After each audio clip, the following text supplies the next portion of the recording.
여자 둘이 토크하고 있습니다. 안녕하세요. 황선우입니다. 안녕하세요. 김하나입니다. 저희는 바다가 보이는 저희 여둘톡 전용 스튜디오 바다째에서 녹음하고 있습니다. 네, 파도 소리 들리시나요? 지금 부산은 날이 좀 흐리고 비도 오고 파도가 상당히 거친 날이네요. 저희는 어제 덕화 미식 아카데미에서 생각하는 묵고제비라고 하는 주제로 그 미식 토크 시리즈의 오프닝 강연을 즐겁게 무사히 마쳤습니다. 네. 청중들이 강연장을 꽉 채워주셨고 톡토로들도 여러분이 오셔서 저희랑 만나서 인사도 하고 참 의미 있는 이야기가 오간 좋은 시간이었습니다. 그리고 마치고 저희가 뒤풀이로 덕화명란 장종수 대표님이랑 정유직 과장님이랑 같이 자갈치 시장에서 식사를 했잖아요. 그것 또한 굉장히 즐거운 경험이었어요. 맞아요. 안 하고 먹었습니다. 자갈치 시장에 왜 이렇게 외국인들이 많아요? 그러게. 사람 정말 많고 정말 흥성흥성한 기분을 실컷 느끼고 왔습니다. 그리고 그 안하고집이 너무 맛집인 거예요. 안하고 자체도 맛있게 잘 구웠고 같이 내주는 남도식, 전라도식 김치가 이 기름진 장어랑 너무 잘 어울려서 진짜 맛있었거든요. 맞아요. 근데 과장님이 식사 장소를 선정을 하셨는데 어떻게 이렇게 맛집을 시장 안에 있는 그런 조그만 집을 알아내셨냐 했더니 이분도 묵고제비시잖아요. 그래서 맛집 정보를 알아보고 찾아보고 이런 게 취미인데 사진을 보니까 사진의 때깔이 여기는 맛집이라는 확신이 왔다. 사진으로 이 맛있는 집을 감별할 수 있는 마케팅 담당자의 능력을 보면서 덕화명란의 미래는 밝구나 그런 느꼈습니다. 생각을 했죠. 여러분 방금 잠깐 끼어든 웃음소리를 감지하셨나요? 오늘은 미리 예고해 드린 대로 옥선에게 물어봐로 진행됩니다. 자, 톡깔하고 바로 시작해 볼까요? 좋은 걸 좋다고 말하기 여둘톡 185화는 옥선에게 물어봐입니다. 톡깔 한번 갈까요? 둘, 톡토로 톡토로 톡! 파워, 파워! 파워. 아, 오랜만입니다. 이옥선 작가님. 네, 반갑습니다. 네, 잘 지내셨나요? 네, 잘 지내고 있습니다. 오늘 아침에는 뭐 하셨어요? 오늘 아침에는 헬스를 가가지고 운동을 좀 하고 왔습니다. 그리고 제가 간밤에 잠자리가 바뀌어가지고 이 일자목 통증이 좀 심해졌더니 엄마가 방금 저를 아주 그냥 아작을 낼 정도로 마사지를 등과 목을 해주셨어요. 여전히 그 악력이 굉장하시네요. 네. 저는 지압에 관심이 많아가지고 주변에 사람이 있으면 누군가가 어깨가 아프다 이런 말만 떨어지면 가서 막 주물러 줍니다. 득달같이 달려가서 아니, 저는 하나씩 어떻게 되는 줄 알았어요. 너무 아프다고 소리를 질러대가지고. 엄마가 나를 잡아. 그래도 다행히 목이 많이 풀렸다는 그런 소식입니다. 옥선에게 물어봐 코너를 오랜만에 진행할 거라는 소식에 수많은 톡토로들이 사연을 바로바로 보내주셨어요. 이때만을 기다렸다. 옥선에게 물어볼 게 쌓여있다. 저희가 다 소개해드리지는 못하겠지만 그중에 선별한 사연을 옥선께 바로 질문을 드리도록 하겠습니다. 이런 제목의 메일이 와 있습니다. 부끄러운 제 마음 계속 숨겨야 할까요? 무슨 사연인지 궁금하네요. 안녕하세요, 언니들. 멋진 여성의 삶이란 길을 걷고 계신 것에 대한 존경과 애정을 담아 옥선 언니까지 포함하여 새 언니들께 인사드립니다. 고민 사연을 모집한다는 소식을 들을 때마다 내 고민이 뭔지 스스로에게 질문을 던졌어요. 그럴 때마다 이건 고민까지는 아닌 것 같은데? 라는 생각이 들어 메일을 보내지 못했는데 오늘 옥선에게 물어봐 사연을 모집한다는 소식을 듣고 나 요즘 이게 좀 이상하지. 언니들께 얘기해보자. 라는 마음이 들어 메일을 씁니다. 한 달 전쯤 덕통사고를 당해 박지훈이라는 배우에게 빠져버렸어요. 제 나이 40. 마지막 오빠는 전진 오빠였는데 전진 아세요? 네, 신화의 전진 오빠였는데 갑자기 13살이나 어린 연예인에게 빠지다니요. 평소 가족들이나 친구들에게 좋은 걸 좋다고 말하기를 몸소 실천하는 모범 톡토로였거든요. 최근에 본 컨텐츠, 영화, 책, 그림 등에 대해 이야기하는 것을 좋아해요. 제 취향에 대해 말하는데 부끄러움을 느껴본 적이 없고요. 그런데 주변 사람들에게 박지훈을 좋아한다고 말하는 게 왠지 부끄러워요. 물론 부끄러운 건 지훈이가 아니고 제 마음이죠. 회사 직원 중 데스크탑 배경화면에 이명웅, 변우석 등 좋아하는 연예인으로 배경화면을 설정한 사람들이 많아요. 근무지가 바뀔 때마다 오, 전임자는 BTS를 좋아했구나 하면서 제 반려냥이 사진으로 배경화면을 바꾼 경험도 많고요. 최근에 일을 하다가 스트레스를 받아 잠시 박지훈을 검색해서 쇼츠를 보고 나니 마음이 평온해져서 저도 배경화면을 박지훈으로 바꿔보려고 배경화면을 다운받았어요. 그런데 도저히 배경화면을 바꿀 수가 없는 거예요. 회사 사람들이 알게 될까봐. 다들 좋아하는 연예인 사진으로 배경화면 해두는데 난 왜 못하지? 왜 부끄러운 마음이 드는 거지? 노처녀가 젊은 미남자를 좋아해서? 아이돌을 좋아하는 게 부끄러워서? 근데 아이돌이 뭐 어때? 이런 생각을 하면서도 아직도 주변에 왕과 사는 남자랑 약한 영웅 보니까 박지훈 연기 잘하더라. 이 정도로만 말하며 1코, 즉 일반인 코스프레를 하고 있습니다. 조용히 혼자 덕질하면 제가 좋아하는 사람들에게 최대 관심사를 말하지 못하는 것이 너무 답답하고 공개를 하면 지훈이를 좋아하는 제 마음에 상처가 되는 일이 생길까 봐 조심스러워져요. 지금까지는 말을 할까 말까 할 때는 말을 하고 후회하는 트럼프 같은 성격이었는데 이번에 왜 이렇게 조심스러워지는 건지 저도 모르겠어요. 항상 당당하게 취향과 의견을 밝혀주시는 멋진 언니들께서 한마디 해주시면 정신 차릴 수 있을 것 같아 사연 올립니다. 사연이 재미있네요. 아니 근데 내가 13살 더 어린 남자를 좋아하든지 또 나이가 좀 더 많은 남자를 좋아하든지 그게 남한테 부끄러울 일은 아니잖아요. 내가 내 스스로 좋아하기만 하는 건데 내가 뭐 정말 사생팬이 돼가지고 뭐 죽기 아니면 살기로 그 집 근처에 가서 진을 치는 것도 아닌데 부끄러울 일은 하나도 아니에요. 그리고 그 미남자를 좋아하는 그런 마음 같은 게 살아가는 어떤 생의 감각 아닐까요? 살아가는 생의 감각이다. 아, 너무 좋다. 아, 저는 그렇게 생각합니다. 그리고 전에 왜 김건희 씨인가? 그 왜 아침마당 오래 진행했던 이금희 씨. 이금희 씨가 그 자기가 원하는 남성상에 대해서 자기는 그냥 얼굴만 본다고 그 말을 계속했어요. 맞아. 아이돌 좋아하고 그렇게 이야기하는데 그게 현실에서 내가 그런 사람하고 꼭 결혼을 하겠다가 아니라 누군가가 물어봤을 때 난 얼굴만 봐요. 얼굴 잘생긴 남자는 제가 먹이 살릴 수도 있어요. 이런 식으로 이야기하는데 이야기하는 재미도 있고 또 그런 마음을 갖고 있다는 건 나쁠 것도 없잖아요. 현실적으로 뭐 내가 그 사람하고 지금 당장 결혼하겠다는 것도 아닌데 그 좋아하는 마음이 부끄러울 건 저는 없다고 생각합니다. 그 사람 너무 싫어. 이런 말 하는 것보다 난 그 사람이 정말 좋아. 이런 마음 자체가 좋은 마음이니까 저는 마음껏 이야기해도 되지 않을까 이렇게 생각합니다. 이옥선 작가님께 생애 감각을 되살려준 어떤 미남자 누가 있을까요? 최근 아니어도 오래돼도. 왜냐하면 옛날에 우리가 젊었을 때 뭐 알랑드롱이라든지 뭐 이런 어떤 대표적인 미남자 이런 사람들도 다 늙어가지고 정말 볼품없이 돼 있는 꼴을 그 사진이나 이런 것들로 봤기 때문에 한때의 그 빛나는 시절이 있는 걸로 지나가는 걸로 됐다 이렇게 생각하고 있습니다. 그러면 옥선 작가님은 네. 요즘 TV나 유튜브에서 나오는 예쁜 젊고 아름다운 남성 연예인들, 뭐 여성 연예인들이든 봤을 때 어떤 느낌이 드시나요? 정말 예쁘장하기만 하고 어쩐지 남성성이 떨어지는 게 아닐까 이런 생각이 많이 들었어요. 그 요즘 애들은 또 앞머리를 왜 그렇게 내려가지고 눈이 다가리가 해가지고 있는지 몰라.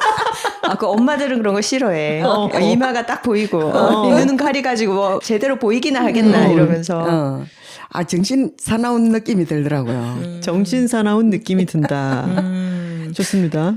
저도 사실 좋아하는 아이돌에 대해서 좀 주변에 티가 나게 마련이지 않나요? 뭐 얘기를 하다 보면 자연스럽게 드러나는 것 같고 이 사연자분도 본인의 직장에서 뭐 누군가 변우석을 좋아하는구나, BTS를 좋아하는구나 이런 거를 막 꼴불견으로 보지 않잖아요. 그냥 이 사람은 그 연예인의 팬인가 보다. 그 배우를 좋아하나 보다. 가수를 좋아하나 보다. 라고 하고 뭐 그 사람과 가볍게 얘기 나눌 스몰톡의 기회가 생기면 변우석 요새 드라마 찍고 있더라. 뭐 잘 봤어. 뭐 이런 식의 얘기로 시작할 수 있겠죠. 그러니까 그 정도로 본인에 대해서 드러내는 거는 내가 남들을 바라보듯이 다른 사람도 나를 바라보겠지 정도로 가볍게 여기셔도 되지 않을까 싶은데요. 그 두 분의 말씀을 듣고 나니까 그런가? 라는 생각이 들면서 동의가 저도 돼요. 저는 처음에 사연을 받았을 때 여기에 내가 박지훈을 좋아한다는 마음을 드러내는 게 왜 이렇게 부끄러울까에 대한 생각을 적으신 거잖아요. 근데 그 계기가 뭐냐면 회사에 있는 노트북 배경 화면을 박지훈 배우로 할까 하다가 이건 왠지 좀 마음이 복잡해진다라는 게 계기잖아요. 근데 저는 제 생각에는 좋아하는 마음 얼마든지 드러내도 되고 회사 사람들이 알아서 그게 안 좋아질 것도 없지만 저라면 배경화면으로 하지는 않을 것 같아요. 회사 컴퓨터는 너무 많은 사람들이 오다 가다 보기도 하고 그리고 사실 회사 컴퓨터로는 뭘 안 하는 게 좋긴 해. 회사에서 다 추적이 가능하거든. 저는 집에 있는 개인 컴퓨터 배경화면은 뭘로 해도 상관이 없지만 지나가던 사람에게 나의 최애를 굳이 노출시킬 필요가 없다는 주의거든요. 저는 비밀주의자인가요? 불필요한 생각을 개입시키기도 하는 것 같아서 일터에서 나는 그냥 일하는 사람으로만 보이고 싶다. 아니 그런 것은 아니지만 얘기하려니까 점점 좀 이상해지는데 내 최애, 바라보기만 해도 기분이 좋아지는 내 최애를 회사 사람들에게까지 꼭 굳이 드러낼 필요는 없다는 생각인 거죠, 저는. 여기서 말하는 요점은 내가 이거를 드러내려 하니까 약간 부끄러운 마음이 든다는 건데 내가 그렇죠. 이걸 굳이 꼭 부끄러워해야지 되냐 아니냐. 내가 굳이 부끄러워할 것도 아닌데 부끄럽게 생각하는 게 아닐까. 이런 생각을 하는 것 같아요. 그래서 제가 보기에는 부끄러울 일은 아니다. 맞아요. 남을 좋아하는 거는 좋은 일이다. 그래서 그걸 뭐 어떤 자리에서 말할 때 그냥 편안하게 난 박지훈이가 좋아 이런 정도는 얼마든지 말할 수 있지 않을까. 맞습니다. 이렇게 생각합니다. 그리고 진짜 누구를 미워하는데 에너지를 쓰는 것보다 그 사람이 좋고 예쁘고 사랑스럽다. 내가 그 사람을 보면 마음이 좋아진다라고 하는 얘기는 얼마든지 할 수 있죠. 맞아요. 그리고 살면서 연예인이 그렇게 좋아지는 경험도 자주 오진 않아. 네, 맞아요. 이분도 전진 오빠 다음에 박지훈이면 상당히 세대 차이가 있잖아. 그래서 맞아요. 내가 살면서 몇 번 안 된다고. 내 마음속에 저장 많이 하시고 하지만 회사 컴퓨터 배경 화면의 저장 이건 약간 세모라고 그치. 결론을. 만약에 회사에 있는 남성 부장님이 계셔. 근데 그 부장님 자리에 갔더니 뭐 일 때문에 얘기를 하러 갔는데 어떤 여성 아이돌을 배경 화면으로 해놨어. 근데 그걸 보는 순간 그 배경 화면이 그냥 일반적인 배경 화면, 평원이라든가 얼룩말이라든가 이런 게 있을 때는 아무런 생각이 복잡해지지 않는데 그 순간에 약간 이런 취향이신가? 부장님은 그러면 안 되지. 그것도 편견이다. 편견이잖아. 근데 나는 스스로에게 그런 편견이 작용하는 걸 나 스스로에게 막을 수가 없거든요. 그러면은 그거를 반전시켜 놨을 때 그게 그렇게 꼭 이득일까? 내가 좋아하는 것을 얼마든지 얘기하고 표현할 수 있지만 회사 노트북 배경 화면에 해놓는 것은 나한테 내 이미지에 유리할지 아닐지로만 판단을 하시면 뭐 좋아하는 마음에는 부끄러울 일이 없지만 배경 화면만은 좀 그런 관점에서 한번 판단을 해보시라. 네, 그럴 수도 네. 있겠네요. 근데 이분의 회사 분위기를 짐작컨대 그런 거를 좀 자유롭게 표현하는 분위기 같지 않아요? 뭐 다른 분들도 배경화면에 최애 연예인들 저장해놓고 했다고 하니까 뭐 그거는 그렇게 이상해 보일 것 같진 않아. 그래, 자신의 애정에 당당하시고 배경화면은 오늘의 대화를 참고해서 한번 판단을 해보시기 바랍니다. 아, 오늘 명언이 또 하나 탄생했어요. 미남자를 좋아하는 것은 생의 감각을 깨우는 일이다. 화이팅! 자, 두 번째 사연입니다. 현인이자 철학자이신 이옥선 작가님께 첫 화부터 한 회도 빠짐없이 챙겨 듣고 있는 수줍은 톡토로인 쫑토로입니다.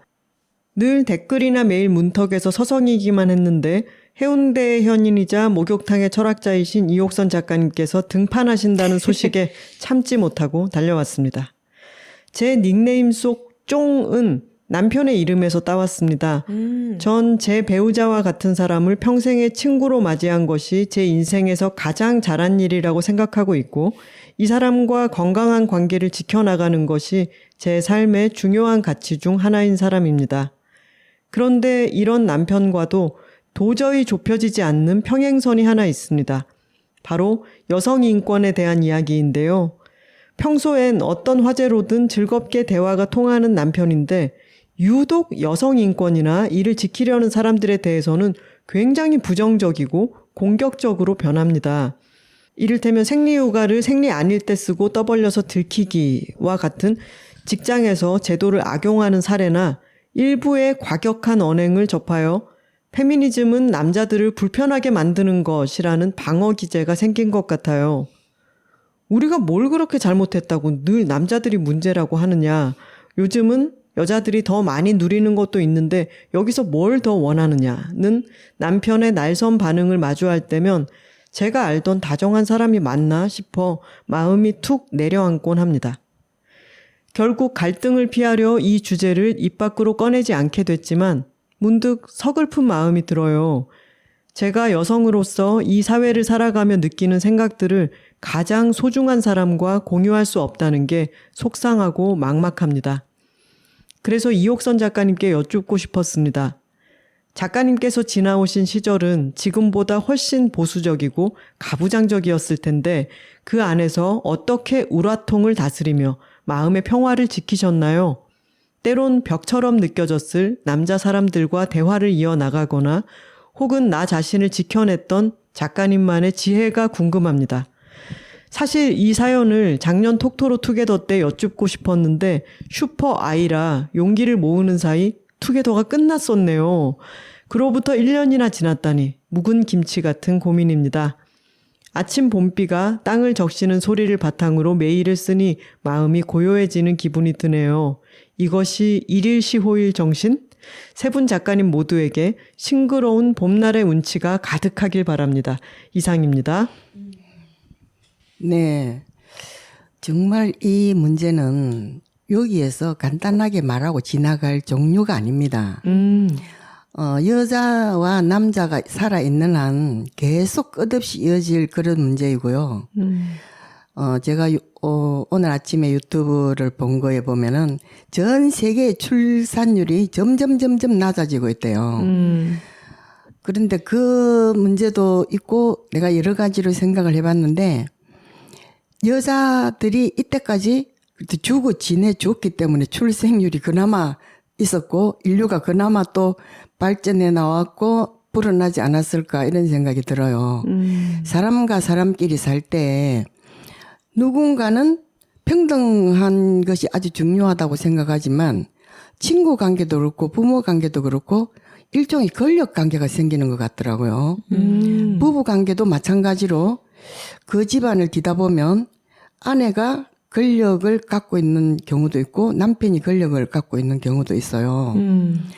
근데 사람이 살아가는 데는 다 그런 게 있는데 요즘 와가지고 여성 권력에 관한 것을 발화하는 시대가 됐거든요. 근데 이때까지 남자들은 너무나 자기네들이 누려왔던 그 시대가 당연하다고 생각하고 지금까지 살아왔는데 최근에 와가지고 그런 말들이 너무 많이 들리니까 자기들로서는 지금 거부감이 굉장히 많이 생기고 있는 중이거든요. 근데 이분은 평생 동안 이런 남편을 만나서 정말 자기 인생에서 제일 잘한 일이라고 생각하는 어떤 이런 남자를 만났다는 거를 정말 살아가는데 제일 최대의 행운을 누리고 있다고 생각합니다. 남자와 여자 간에서 관계에 있어서.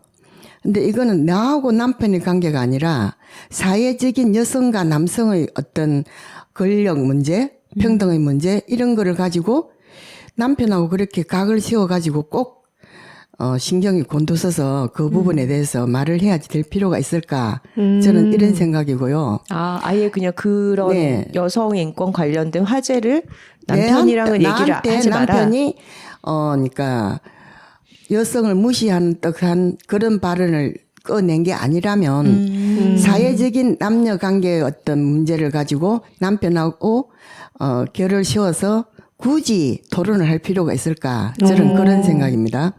그것은 제가 아들을 키웠고 나는 아들을 절대로 그런 식으로 내가 키우지도 않았고 내가 남편하고의 사이에서도 그런 문제를 굉장히 많이 그러니까 절실하게 느끼고 살아온 사람이기 때문에 아들과 딸을 구별해서 키우지도 않았고 아들에게 남자가 더 나은 어떤 존재라는 걸 불어넣어 주지도 않았는데 이 애들이 남학교를 다니고 사회생활을 하고 친구 관계를 형성하면서 자기들끼리 그런 어떤 거를 이미 갖고 있더라고요.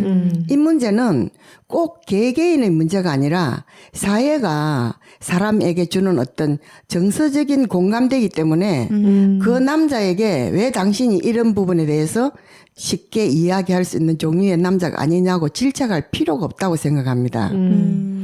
그리고 그 전의 세대들은 너무나 거기에 젖어서 살아왔기 때문에 오히려 여자들 중에서 남자들을 더 떠받들고 여자들을 한 수 죽이는 게 좋은 자세라고 생각하는 여자들도 있어요. 심지어는. 근데 이거는 사적인 어떤 가정 안에서 그 여성 인권에 대해서 꼭 공평하게 그거를 편을 갈라놓을 필요는 없지 않을까. 제 생각은 그렇습니다. 물론 앞으로 전체적인 사회가 나아가는 방향에서는 여성 인권의 문제에 대해서 좀 더 중요한 어떤 사안이 있으리라고도 생각합니다. 지금 현재 상황이 너무 이렇게 핸드폰이 발달을 해가지고 카메라를 아무데나 들이댈 수 있는 이런 세상이 되고 보니까 남자들이 우리가 예상하지 못한 방향으로 또 발전을 한 부분이 있고 이러니까 저로서도 이 세상이 왜 자꾸 이런 식으로 더 돼 가는지를 모르겠는 거예요.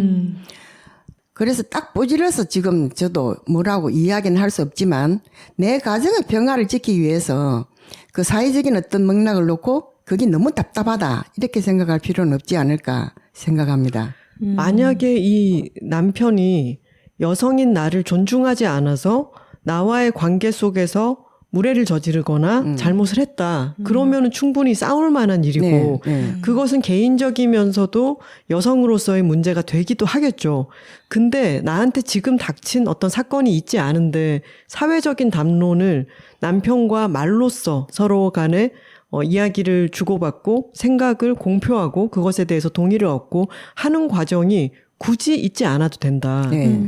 좀 그런 것 같고 다른 걸 다 떠나서 이 집이 남편이 너무 근위적이라서 여자를 무시하고 가정생활이 좀 불편한 부분이 있다면 모르겠는데 이분이 처음에 이런 남편을 만난 거를 자기 생에서 제일 잘한 일이라고 생각할 정도의 남자를 만났다는 거는 정말 로또입니다. 그런 사람 몇이 없어요. 살다 보면 뭐 이런 남자가 다 있어 싶은 남자가 대부분이거든요. 그리고 여자들이 비혼을 하겠다고 막 나서는 것도 그런 부분이 굉장히 많습니다. 그러니까 가정 안에서 잘 돌아가면 사회적인 담론에 대해서 굳이 남편에게 내 생각을 주입시킬 필요는 없다고 생각합니다.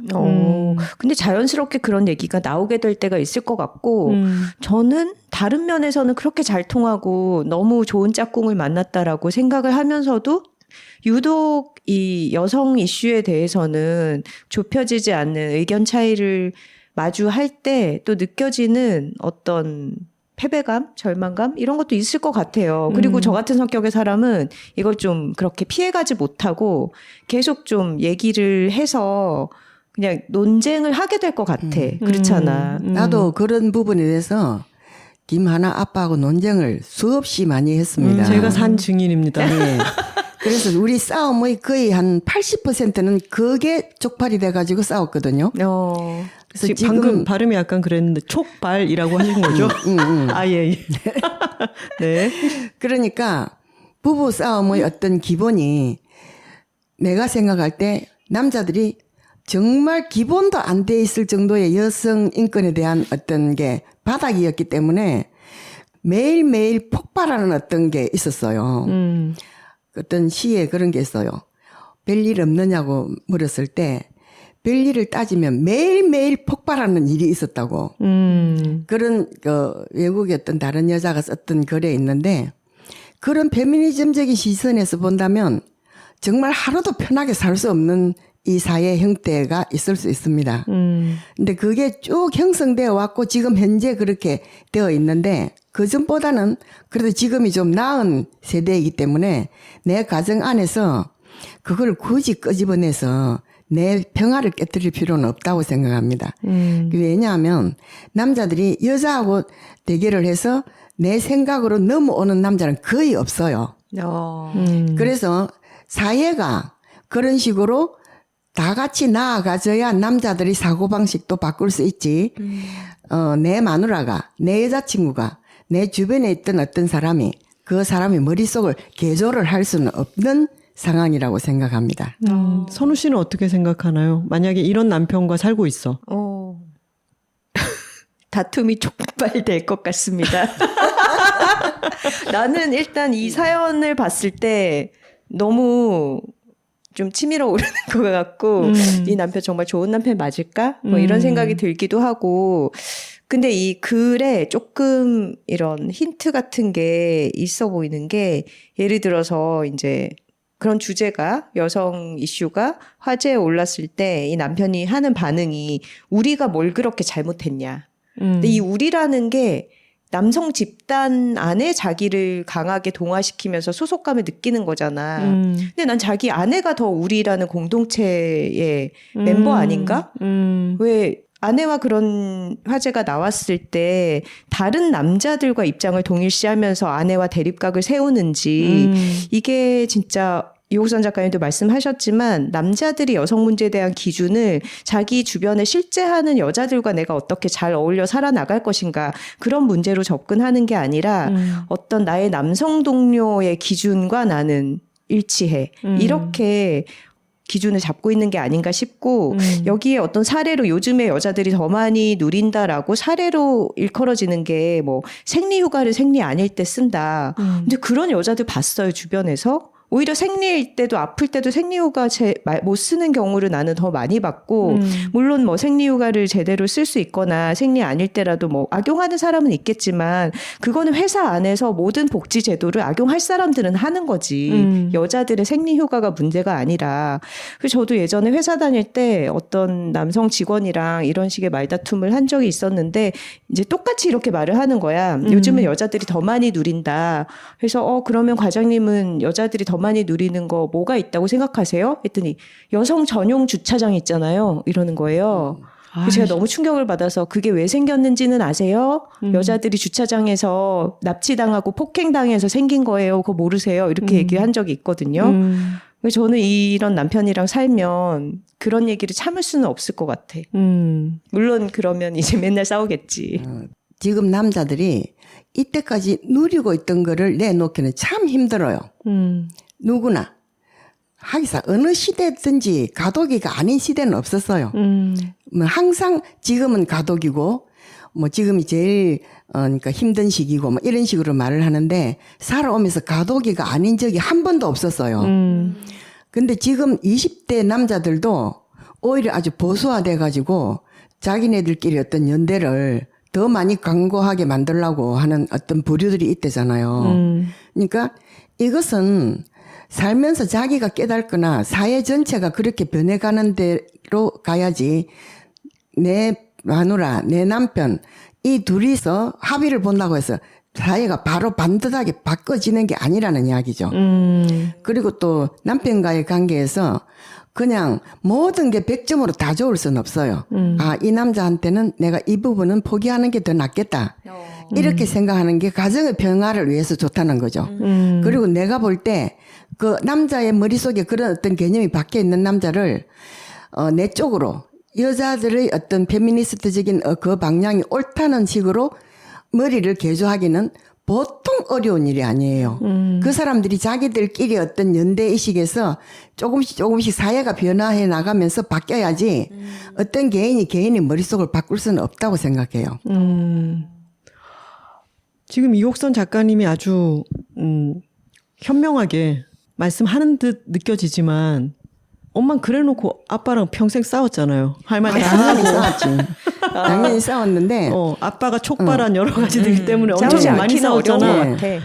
그러니까 약간 이건 언행일치가 안 되는 거 아닌가요? 물론 은행치가 안 되는데 아니 내가 그리 해보니까 소용없더라. 안 바뀌더라. 사람이 50년 동안 안 바뀌더라. 이거 근데 아니야? 이제 그 가정의 평화를 깨가면서 부수어 보려고 해도 절대로 부수지지 않는 무언가가 있다는 거죠. 하지만 엄마는 그런 말씀도 하셨어요. 내가 그렇게 박 터지게 싸우기라도 하지 않았으면 나는 우울증 걸렸을 거다. 나는 그렇게 내 의사를 표현을 다 했기 때문에 후련하기도 했다. 맞아. 그러니까 이 남편이 바뀌리라는 기대는 내려놓고 그리고 내가 다 바꿀 수 있다라는 그런 어떤 사명감도 갖지 말고 하지만 내가 아니라고 생각하는 부분은 표현하면서 그렇게 살면 어떨까? 그러니까 이게 그 남성 집단 전체의 변화, 사회의 변화라는 것도 결국 그런 작은 목소리들이 있기 때문에 일어나는 걸 수도 있을 것 같아. 제 생각에는 이 쫑토로님이 남편이 그렇게 생각하고 있는 것에 대해서 조목조목 일목요연하게 나의 입장은 이렇고 내가 옳다고 믿는 사회적인 어떤 것은 이렇고 이것을 매번 토론할 필요는 없죠. 근데 남편이 내가 생각할 때 잘못되게 생각하고 있을 때는 나는 동의할 수 없고 그 부분에 대해서 지적하고 나는 네가 틀렸다고 생각한다. 그런 얘기는 해야죠. 그거를 서로 관철시키고 서로 동의까지 가지는 않더라도 아, 나의 아내는 저 부분에 대해서 확고하게 이렇게 생각하고 있구나. 그것만으로도 지금 사이가 좋은 남편이 아, 자신의 생각에 대해서 조금 다르게 돌이켜 볼 수도 있고 근데 그것을 꼭 모든 것에 100% 동의냐 아니면은 아예 그에 대해서 얘기하지 않는 것만이 답이냐 하면 그렇지는 않아요. 나는 그 부분에 대해서는 확고하게 이렇게 생각하고 있어. 네가 당신이 어떻게 생각하고 있건 간에 라는 부분도 부부 사이에 있을 수 있죠. 뭐 남편뿐 아니라 아들이라든가 뭐 주변의 남성 동료, 뭐 남동생 다양한 경우의 톡토로들이 겪고 있는 현실이 또 아닐까? 이런 생각도 들어요. 그리고 이건 아주 작은 부분인데 이분이 남편과 건강한 관계를 지켜나가는 것이 삶의 가장 중요한 가치 중 하나다. 그러면서 본인의 닉네임 쫑토로의 쫑은 남편의 이름에서 따왔다라고 하셨는데 이 말씀에서도 남편을 얼마나 좋아하는지가 느껴지죠. 근데 남편은 아마도 듣지 않을 이 쫑토로님이 듣고 계신 팟캐스트의 닉네임을 정할 때도 남편의 이름을 따와가지고 짓는 것은 좀 안 그러셔도 좋을 것 같은데. 그거는 사랑하니까 그런 거지. Call me by your name 몰라? 근데 뭐 그런 위기감? 예를 들어서 여차 잘못하면 나는 너를 이렇게까지 사랑 안 할 수도 있어. 이런 위기감을 좀 남편한테 줄 필요는 있을까? 그런데 그런 문제하고 이 문제하고는 좀 다른 것 같아요. 지금 현재 80대 중반쯤 되는 남자들을 한번 생각해 보세요. 각성한 어떤 몇몇의 남자가 페미니스트 쪽에 들어온다고 해서 사회가 바뀌지가 않아요. 그리고 그런 부분에서 정말 부글부글 끓어오르죠. 남자들이 자기네들한테 대는 잣대하고 여자들한테 대는 잣대가 완전히 달라요. 여자가 그럴 수가 있나? 뭐 이런 식의 어떤 사고방식. 남자는 그래도 되는데. 이런 게 너무 많아요. 근데 이거를 절대로 한꺼번에 다 바꿀 수는 없어요. 살면서 보니까 어떤 시대의 분위기가 와야 바뀌더라고요. 그러니까 너무 내 혼자의 힘이나 내 가정 안에서의 힘만 갖고 사회를 바꾸려는 생각을 안 하는 게 내 정신 건강에 좋습니다. 그러면 이런 부분은 어떨까요? 남편이 이런 식으로 대화에 답변을 해올 때 요즘 여자들도 편하게 살고 있잖아. 뭐 이렇게. 쫑토로님은 화가 나실 거잖아요. 그 말을 듣고 동의할 수 없고 기분이 좋지는 않다라고 하는 걸 표현을 하는 게 좋을까요? 어느 정도는 표현하는 게 좋겠죠. 그걸로 완전히 결론을 낼 때까지 막 끝장 토론 이런 걸 하지 않더라도 그것에 대해서 그렇게 생각하고 있는 건 상당히 잘못이라는 것을 표현을 하는 것이 좋다. 너는 틀렸어 이게 아니라 그것에 대해서는 나는 뭐 더 이상 대화를 딱 끊어버린다든가. 맞아. 그리고 이게 옳고 그름으로 서로 합의가 안 되더라도 불편함을 서로 느껴야 되는 주제인 것 같아. 그건 맞습니다. 그러니까 이게 평행선이라고 표현을 하셨는데 더 좁혀지지는 않을지언정 그 불편함조차 표현하지 않고 이런 논쟁도 안 하면 더 멀어질 수도 있는 거지. 그리고 좋은 관계를 유지하기 위해서라도 정확하게 내가 어떤 식으로 생각하고 있고 어디에 대해서 불만이 있고 사회 전체에 대해서 그런 나의 생각에 대해서는 표현을 하시는 게 좋겠죠. 꼭 동의가 되지 않더라도. 남편에게 너무 많은 거를 바라지 마세요. 평생 남편과 싸워오신 이옥선 작가님의 말씀이었습니다. 그런 대상이 아닙니다. 남자를 위하시는 것 같기도 하고 아닌 것 같기도 하고. 다음 메일 읽어보겠습니다. 이 목욕탕의 철학자님을 너무 잘 찾아온 메일입니다. 안녕하세요. 부산 영도에 사는 떼토로입니다. 언니들 이옥선 작가님 안녕하세요. 기다리던 이옥선 작가님이 나오신다는 소식을 듣고 메일을 쓰기 위해 몇 달 만에 컴퓨터를 켜고 책상 앞에 앉았어요.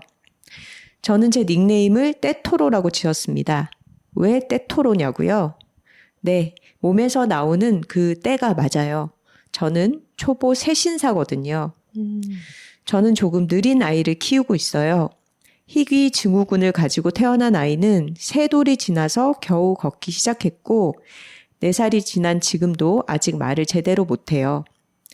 매일 아이를 안고 버스와 지하철을 갈아타며 재활센터, 병원, 복지관을 오가는 삶을 살다 보니 어느 순간 제 마음은 바닥까지 닳아 있었고 언니들의 목소리도 몇 년을 잊고 지냈어요. 그러다 그 생활에도 적응이 되었나 봐요. 설거지하면서 조금, 병원 가는 길에 조금, 자기 전에 조금씩 다시 저의 세계로 언니들을 들여오기 시작했어요. 정답 없는 삶에서 수없이 많은 보기 문항들을 다양하게 던져주는 언니들과 톡토로들 덕분에 저는 다시 숨을 쉬는 기분이 들었습니다. 그 중에서도 특히 85화 나데라 편은 많은 톡토로들과 마찬가지로 제 안에도 작은 불씨를 틔워주었어요. 그 불씨는 점점 커져서 저를 다시 생각하게 만들었어요. 나는 뭘 하고 싶은 사람이었지? 내가 뭘 잘하는 사람이었더라? 이런 질문을 오래 품고 있던 중 남편이 건강 등의 문제로 일을 그만두게 되었고 저는 망설임 없이 그럼 내가 나가서 일할게 라고 말했어요. 그때 저는 제가 회사를 그만둔 지 아주 오래된 30대 후반의 경력 단절 여성임을 깜빡했지 뭐예요. 예전에 했던 일, 처음 해보는 전혀 새로운 일, 제조업 등등 가리지 않고 이력서를 넣어봤지만 연락이 오는 곳은 하나도 없었어요. 그때 처음으로 현실을 실감했어요. 숨만 쉬어도 줄어드는 통장 잔고를 보며 제 자신이 무능하게 느껴지는 시간이 길어졌어요. 그러다 떠오른 일이 새신사였어요. 언젠가 나이가 더 들면 한번 배워볼까 생각했던 일이었는데 그땐 나이고 뭐고 뒷일을 생각할 여유가 없었어요. 가족이 당장 내일 먹을 밥이 더 급했거든요. 관련 학원을 알아보고 바로 등록을 하고 살면서 전에 없던 추진력으로 하나씩 해나갔어요. 그렇게 시작한 새신사 일은 예상보다 훨씬 낯설고 쉽지 않았어요. 새로운 인물을 향한 미묘한 기싸움, 왜 젊은 사람이 이런 일을 하냐는 수근거림. 남편 잘못 만나서 험한 일을 한다는 식의 직업 자체를 낮게 보는 무례한 말들 등등. 하지만 무엇보다 힘들었던 건 수입이었어요.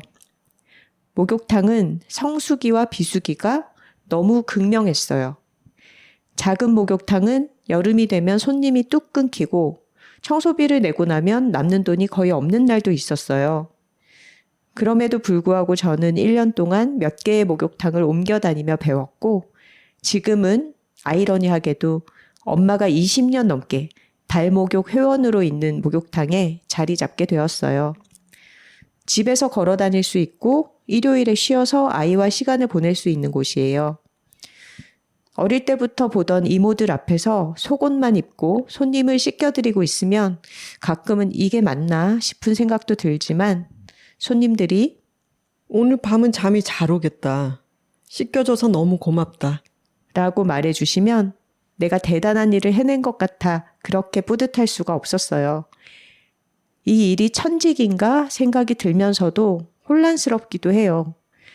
밖에서 보던 세신 일은 힘들지만 그만큼 보상이 주어지는 직업이라고 생각했는데 막상 들어와 본 세신사의 세계는 수입은 목욕탕별로 천차만별에 온몸이 돌아가면서 아프고 세신을 받는 인구는 점점 줄어드는 느낌이에요.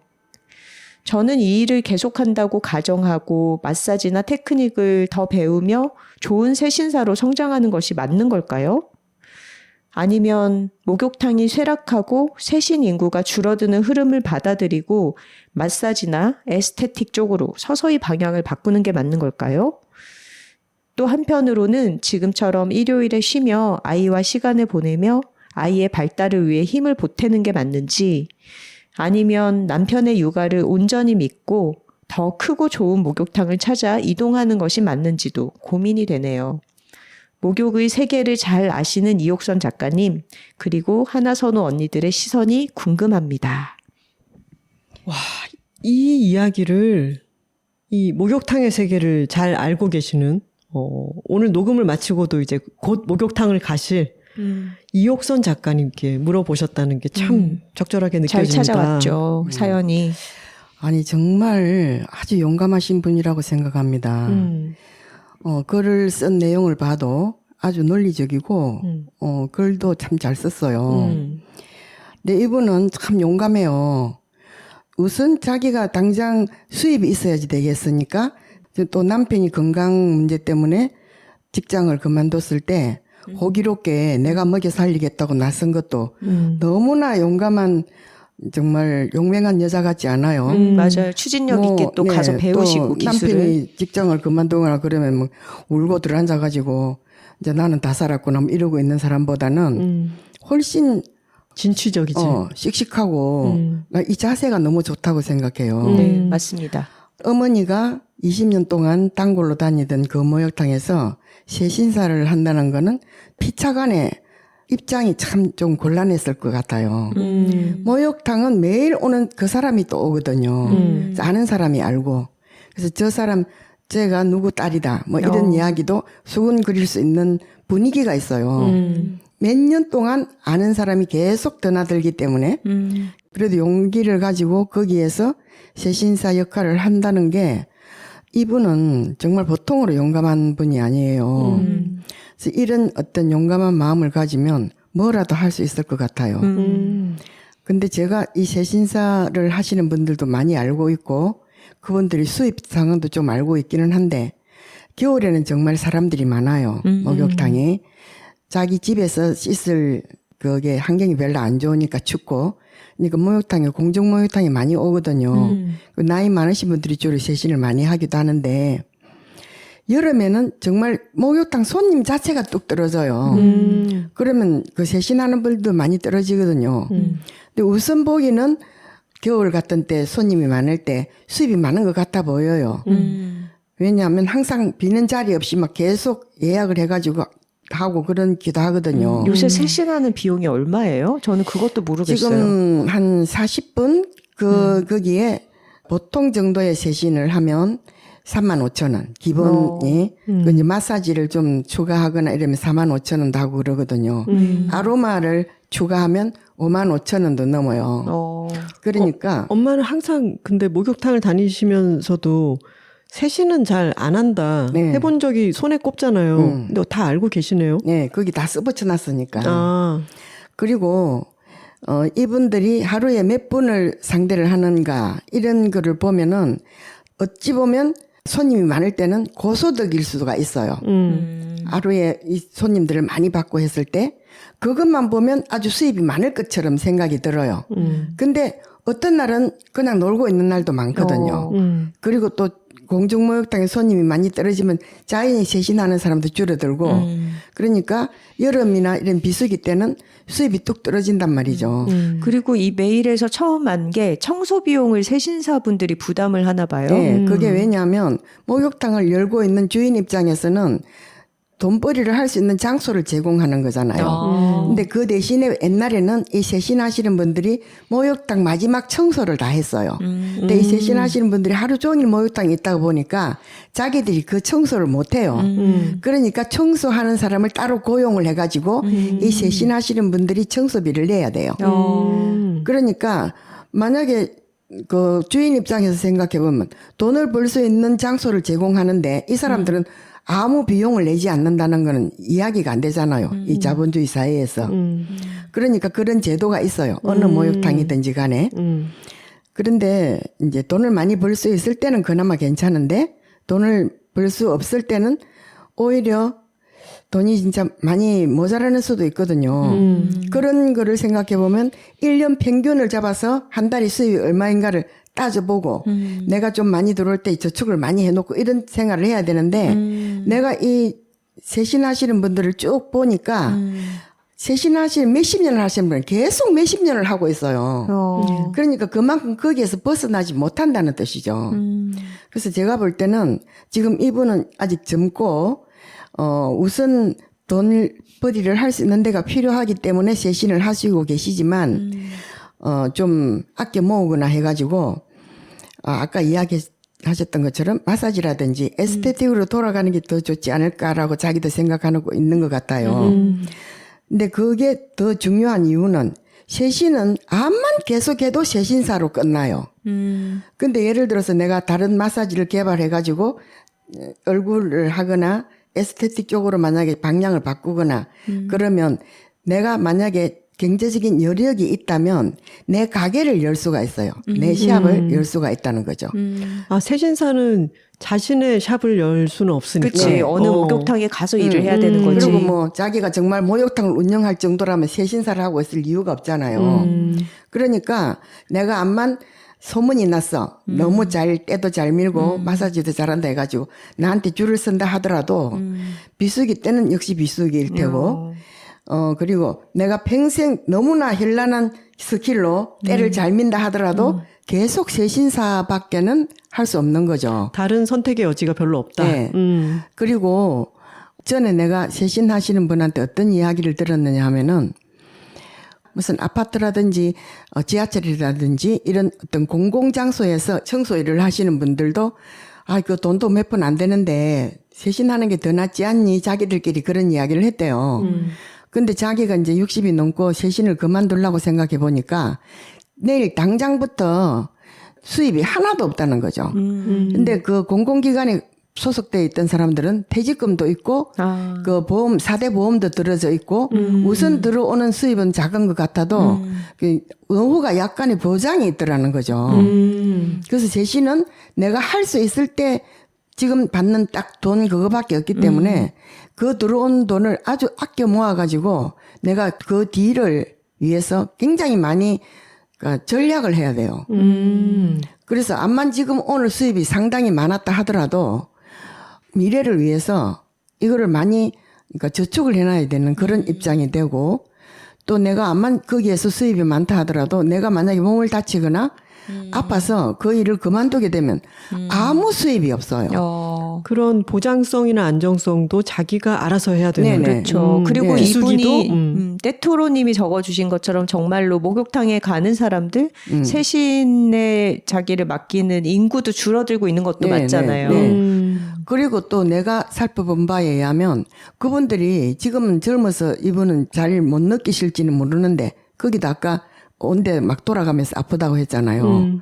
근데 이 습기 찬 장소에서 하루 종일 있다는 거는 굉장히 몸에 무리가 많이 옵니다. 그래서 이분들이 내가 가만히 보니까 약도 굉장히 많이 먹어요. 그리고 막 발 같은데 습진이 생기기도 하고 이제 직업병이죠.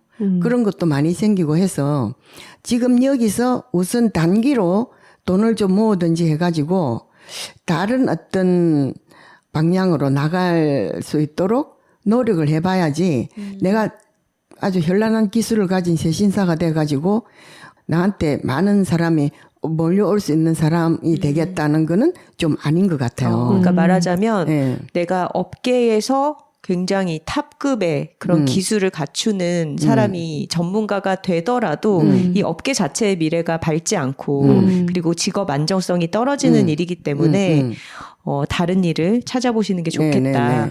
네네네. 저는 공중 목욕탕을 간 지가 오래돼서 잘 모르지만 때를 미는 기계가 있다고 네. 부산의 목욕탕들에 있다고 들었는데 그거 몰라요? 안 써봤어요? 네. 근데 그거 써봤나요? 별로 안 시원해. 그리고 등의 가장 이제 편편한 부분만 때가 밀리고 다른 사람이 해주는 것처럼 시원하지가 않아요. 그것도 부산을 비롯해서 경상도 일대에만 그 때 미는 기계가 설치가 돼 있대요. 그게 왜냐하면 부산의 어디 중소기업인가에서 그거를 만들어 가지고 이제 보급을 했는데 너무 멀리 가면 자기들이 가서 설치하고 뭐 고장 났을 때 봐주고 비용이 이런 게 힘이 너무 많이 들기 때문에 이 부산을 중심으로 해가지고 경상도 밑에 그러니까 서울을 중심으로 했을 때는 아주 밑에 지방에만 그게 보급이 돼 있대요. 그하고는 별로 상관이 없는 이야기고 그래서 나도 목욕탕을 계속 다니면서 살펴본 바에 의하면 이런 문제들이 있더라고요. 그래서 내가 젊은 사람이고 또 앞으로 더 뭔가 발전을 하려면 세신사만 계속 한다는 생각으로는 좀 곤란하지 않을까 이런 생각이 들고요. 근데 또 남편이 건강상의 문제로 직장을 그만뒀다고 하는데 건강이라는 거는 건강이 안 좋다고도 나중에 좋아질 수도 있고 하니까 남편이 그러니까 직장을 다시 잡을 수 있도록 해야지 너무 용감하게 니는 집에서 쉬어라 나는 내가 벌어 오겠다 이런 태도를 계속 가져가는 것은 좋지 않지 않을까. 그리고 애가 지금 그러니까 손이 많이 가기 때문에 누군가 하나는 애를 돌봐야 된다고 했잖아요. 그런 문제도 있고 그래서 그러니까 자영업을 하면서 남편과 둘이 뭔가 할 수 있는 일을 또 모색해 보는 것도 좋지 않을까. 그러기 위해서는 어쨌든 쌈짓돈이 있어야 되니까, 그러니까 종잣돈이 있어야 되니까 지금 세신사를 하면서 돈을 좀 더 착실하게 모아서 뭔가 앞으로 다른 방향으로 나갈 수 있는 거를 모색해 봐야지 계속해서 들어오는 수입만 보고 세신사만 나가겠다. 그건 좀 아닌 것 같은 생각이 들어요. 다 일리가 있는 말씀인 것 같고. 근데 저는 이 떼토로님이 세신사의 길로 저벅저벅 나아갔다는 사실은 이분과 이 가족들에게 굉장히 좋은 영향을 미칠 것 같아요. 그리고 그건 정말 내가 이 사연을 딱 들으면서 정말 이분은 너무나 대단하시구나. 정말 마음이 그래 내가 뭐 한번 나가서 해보지 이런 어떤 그 당당함과 용감함의 어떤 그런 것이 정말 마음에 들었어요. 그리고 이런 태도라면 뭔가 다른 것도 못할 게 없어요. 맞아요. 네, 지금부터라도 해가지고 뭔가 아주 거장이 될 것 같은 생각? 맞아요. 그런 게 들어요. 그래서 앞으로 좀 더 그러니까 발전성이 있는데 그런 쪽으로 나가시는 게 더 좋지 않을까. 맞아요. 그런 생각이 듭니다. 30대시잖아. 네네. 그러면 아직 젊고 네. 이 경험이 굉장히 좋은 밑거름이 될 테고 이 새롭게 들어온 사람에 대한 미묘한 기싸움이라든가 젊은 사람들이 왜 저런 일을 하느냐는 그런 수근거림이라든가 또는 엄마가 20년 동안 다니고 있는 목욕탕에 가서 오랫동안 봐온 분들의 몸을 씻겨드리고 이런 경험들을 다 했잖아요. 그리고 내가 그런 거에 눌리지 않고 나는 내가 필요한 일을 지금 이걸 해야겠어라고 하는 걸 기세 좋게 해 나가셨고 또 오늘 녹음하기 전에 이옥선 작가님이 저를 아작을 내면서 마사지를 해주셨는데 마사지를 좋아하시잖아요. 이렇게 누군가가 시원해하고 아파 하다가 막 좀 나아졌네요. 그래도 이런 얘기를 듣는 걸 좋아하시고 사실 마사지 하면 힘들어서 아까도 창문 좀 열자 더워졌다 그러셨잖아요. 근데 그걸 자체를 좋아하세요. 맞아요. 근데 지금 이 떼토로님의 사연도 읽어보면은 세신 일을 하는 게 천직인가 싶기도 하고 또 언젠가 나이가 더 들면 한번 배워볼까 생각했던 일이었다. 세신이라는 게. 그러니까 그쪽에 대한 관심이 있으신 거예요. 맞아. 근데 그것이 딱 세신인지 아니면은 이옥선 작가님처럼 누굴 좀 마사지 해주고 몸을 이렇게 낫게 해주는 그런 것을 좋아하시는지 그런 쪽으로 자신의 이 관심사를 조금 넓혀도 보고 자신의 일을 다른 각도에서도 한번 나아가 보고 하시면 옥선 작가님의 말씀처럼 거장이 되실 수 있을 것 같습니다. 이 저희가 커리어 상담 받아 본 중에 가장 좀 특수한 업종에 종사하고 계신 분인 것 같은데 본인이 일하고 있는 업계 자체가 축소되고 있다. 좀 미래가 어둡다. 이렇게 느끼는 분들은 다른 분야에도 많을 것 같고 특히 요새 AI의 도입 때문에 굉장히 어떤 직업 세계에 지각 변동이 일어나고 있는 시기잖아요. 근데 그랬을 때 정말 어떤 인간들이 끝까지 일에서 밀려나지 않고 살아남는가. 저는 이런 의지와 추진력과 하겠다는 어떤 자신의 의욕 이런 게 되게 중요한 것 같거든요. 그걸 갖고 계신 분이라서 떼토로님은 잘 되실 겁니다. 맞습니다. 이 사람은 배짱이 있어요. 내 가족은 내가 먹여 살린다는 배짱. 그리고 뭐든지 해낼 것 같은 어떤 자신감. 이런 게 있기 때문에 이분은 다른 업계에 가서도 아주 뭔가 잘 해낼 것 같습니다. 네. 맞습니다. 다음 사연입니다. 익명토로님의 사연이에요. 옥선 언니 스타일에 맞춰 저도 바로 본론으로 들어가겠습니다. 저는 결혼한 지 1년 정도 되었는데 남편 집안 행사가 저에게는 다소 많게 느껴집니다.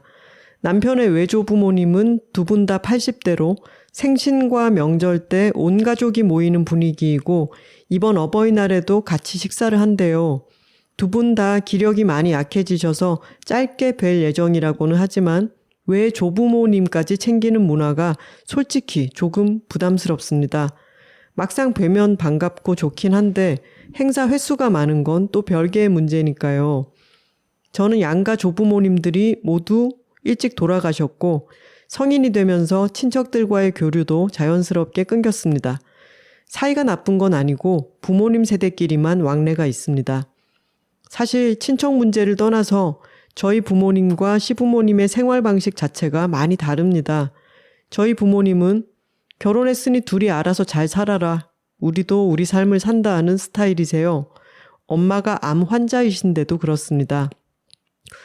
두 분 다 친구들도 많고 문화센터도 다니시고 바쁘게 지내시는 반면 시부모님, 특히 시어머니는 완전 가족 중심이세요.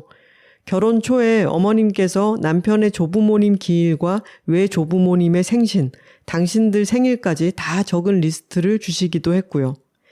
추석에는 하루만 배웠지만 이번 설에는 전날 전을 부치라고 부르시고 당일에는 아침, 점심, 저녁까지 함께 먹었습니다.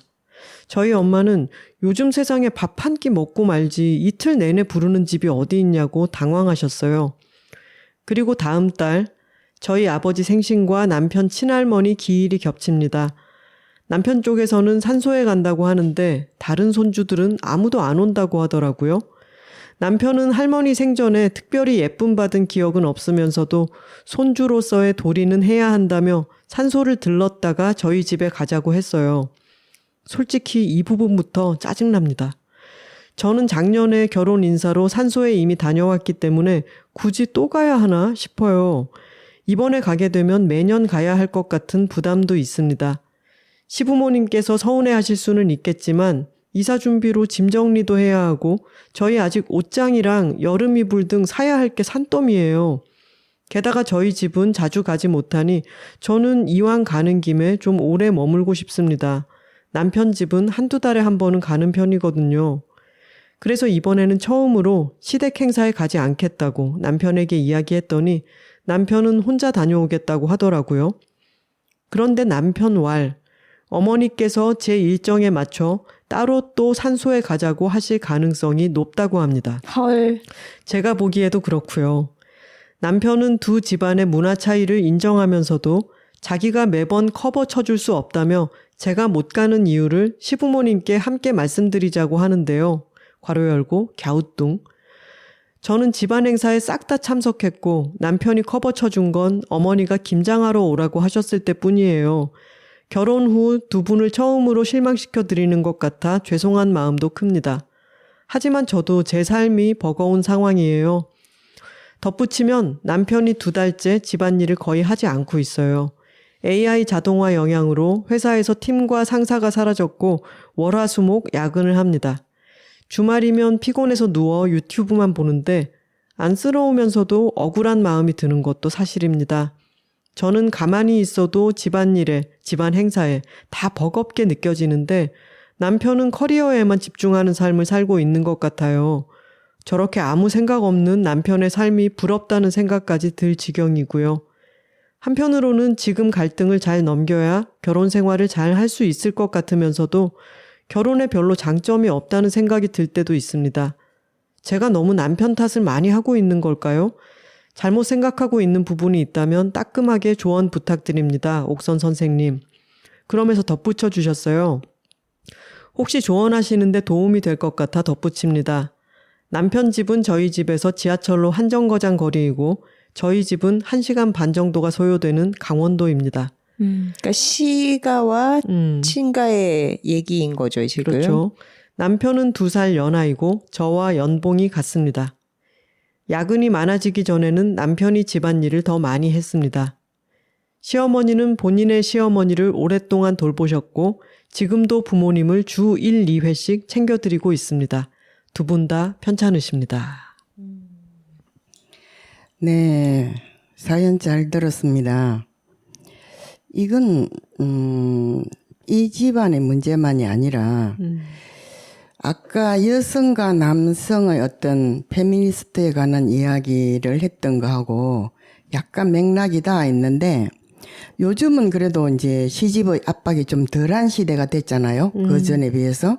근데 지금 현재 시어머니가 그 옛날 사고방식에 젖어가지고 가족 중심으로 또 외조부모님 생일까지 챙기는 어떤 그런 거를 자기 자신만 하고 말면 되는데 자기 며느리까지 거기에다 끌어들이고 싶어 하시는 분이란 말이죠. 그렇죠. 그러니까요.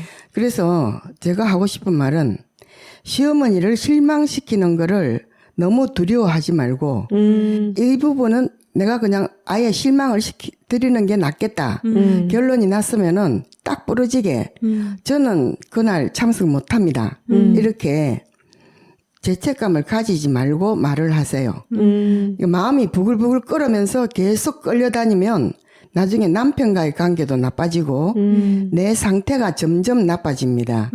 그러니까 너무 시부모님이 실망하실 것을 두려워해가지고 내 할 말을 못하고 내 태도를 정확하게 보여주지 못하면 그 상태로 계속해서 끌려다니게 됩니다. 그래서 내가 하고 싶은 말은 젊은 사람들이 어떤 내가 생각했을 때 이건 좀 너무 아닌 것 같다는 부분이 있을 때는 내가 이미지 망가지려랑 하고 당당하게 그냥 나는 여기에 참석하지 못하겠다는 말을 하지 남편이 실드를 쳐주기를 바라는 자체부터가 좋은 태도가 아니라고 생각합니다. 그리고 지금 남편이랑도 좀 싸워야 될 것 같은데 나는 못 간다라는 걸 분명히 해야 될 것 같고 지금 막 집안일도 주말에 해야 될 게 너무 많은 상황이잖아요. 회사 생활을 생각해 보면 주말에 하루 쉬고 하루는 뭐 집안일 하고 뭐 약간 놀고 이렇게 해도 주말이 금방 가는데 이렇게나 시댁 행사가 많으면 정말 생활을 언제 돌보고 언제 둘이 신혼부부가 시간을 보내죠? 그래서 다른 부분이 문제가 아니라 왜 조부모님 생일까지 챙기는 그쪽 시집의 어떤 문제에 있어서는 저희는 거기까지는 못하겠습니다라는 걸 딱 어지러지게 말을 해줘야 됩니다. 시어머니가 실망하실 수 있는 부분은 실망하시려면 하시라고 그러면서 말을 해야 돼요. 그럼요. 제가 생각해도 외조부모님 생신, 어버이날에 만나는 거 이런 것까지 다 챙기는 거는 너무 이상하게 느껴지긴 나는 해요. 우리 외조부모님 생신도 안 갔는데. 그렇지. 자, 봐라. 어버이날 내 어버이만 하고 만나서 밥을 먹는다. 그게 아니고 외조부모까지 합해가지고 밥을 먹으면 한 번만 하면 되면 그나마도 괜찮아요. 그런데 그쪽에는 따로 있고 이쪽도 따로 해야 하고 어쨌든 에너지를 너무 많이 써야 된단 말이죠. 그래서 그 어떤 부분을 어머니 아버지를 모시고 우리가 어버이날 밥을 먹는 것까지는 일반적인 현상이고 누구나 다 하는 거니까 기꺼이 하지만 외조부모까지 생기는 것은 별로 하고 싶지 않다. 정확한 어떤 자기 태도를 보여줘야 된다고 생각합니다. 맞습니다. 지금 리스트를 주셨잖아요. 그 리스트를 보면서 나는 이건 안 가야겠다라고 하는 거를 정확하게 매김을 하시고 산소 같은데도 지금 내가 한번 갔으면 됐지. 산소를 왜 매년 가? 남편이 가게 혼자 두면 되죠. 남편이 근데 강원도에 지금 가는 행사와 겹쳤을 때 자기는 산소를 들렀다가 오겠다고 하는 거잖아요. 여기에 대해서는 어떻게 생각하시나요? 남편이 굳이 가겠다면 보내고 혼자만 보내세요. 그리고 이 강원도에 가는 문제를 볼 때 남편이 갔다 와가지고 그나마 빨리 또 강원도로 가겠다고 챙기고 나오면 다행인데 산소 갔다 와서 또 차를 몰고 이런 게 힘드는 어떤 거를 내색을 팍팍 하면서 장거리로 또 가는 거를 툴툴거린다든지 이런 문제가 생기면 안 되죠. 그럴 때는 한판 싸워야죠. 네. 그럴 때는 당신 집 일만 아주 중요하냐. 나는 내 집 일도 중요하다. 이런 태도를 명확하게 보여줘야 된다고 생각합니다. 태도를 명확하게 보여주는 게 되게 중요한 문제인 것 그리고 같아요. 시어머니가 나한테 맞춰서 산소 잡는 일을 따로 한다는 어떤 말을 들었다면 저는 산소에 더 안 가고 싶다는 어떤 태도를 분명하게 해줘야 될 것 같습니다. 맞습니다. 근데 이 사연자분도 시댁을 실망시킬까봐 두렵다 이런 얘기를 하시는 네. 거 보면은 명확하게 표현을 못한 것 같아. 남편한테는 얘기를 그러니까 좀 하지만 여자들이 이런 젊은 여자들의 어떤 마음 속에는 그래도 시부모님한테 좋게 보이고 싶다는 마음도 있고 내가 귀찮은 일에 가고 싶지 않다는 마음도 두 가지가 있어요. 그러니까 한 가지를 선택하세요. 이 정도에서는 나는 못하겠다 싶으면 어머니 나는 이건 못하겠습니다라는 태도를 분명하게 해야 될 것 같아요. 이쯤에서 또 한 번 수신지 작가님의 명작 만화 며느라기를 또 추천해 드려도 될까요? 그렇죠. 매번 명절마다 또 굉장히 화제가 되는 명작이죠. 그리고 방금 이옥선 작가님이 말씀하신 잘 보이고 싶은 그 마음, 며느리들이 상대 부모님, 상대 가족들에게 잘 보이고 싶어 하는 그 기간을 일컫는 말이 며느라기죠. 거기 안에 보면은 그 태도를 분명히 하지 않아서 번뇌에 휩쓸리는 주인공이 나오고 그 주인공의 형님, 남편의 형의 부인. 그 형님은 매사에 태도를 분명하게 하거든요. 저는 거기 못 갑니다.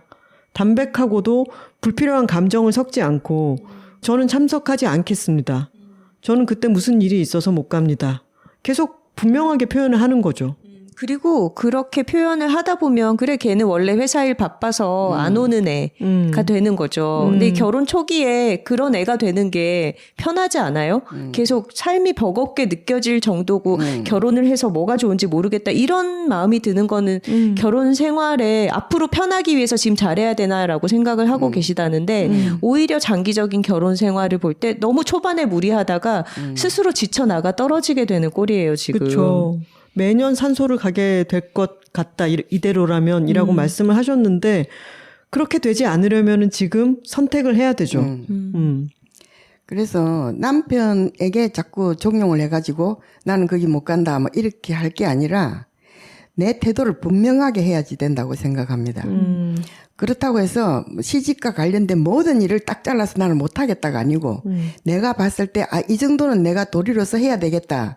사실 도리라는 건 없습니다만은 내가 내 인간적인 어떤 견지에서 내 남편의 부모님의 일이니까 해야지 되겠다는 부분은 하고 이건 좀 도가 지나치는구나 싶은 부분이 있다면 내 의견을 분명하게 밝혀서 더 이상 끌어들이지 않도록 하고 시어머니가 실망하는 시켜야 되는 부분이 있다면 뭐 조금 빨리 실망시켜 드리는 것도 좋은 방법이라고 생각합니다. 맞습니다. 네. 비슷한 사연이 하나 또 있어서 이어서 읽어볼게요. 안녕하세요. 해운대의 현인께 현명한 답변을 듣고 싶어 이렇게 글을 쓰게 되었습니다. 저는 남편과 둘이 살고 있는 결혼 3년차 부부입니다. 시아버지는 남편이 어렸을 적에 돌아가셨고 시어머니는 대전에서 혼자 지내고 계십니다. 이번 어버이날을 기념하기 위해 5월 1일 금요일 노동절에 서울에서 식사를 하기로 했습니다. 그런데 어머님께서 하루 전날인 목요일에 미리 서울에 올라와 있겠다고 하시네요. 저희 부부는 모두 직장인이라 목요일에는 출근을 해야 하는 상황입니다. 남편에게 어머님 서울에 볼 일 있으시대? 그럼 잠은 어디서 주무셔? 라고 물어보니 특별한 볼 일 없고 그냥 산책하러 오신다고 합니다. 주무실 곳도 특별히 생각하지 않고 계신 것 같더라고요.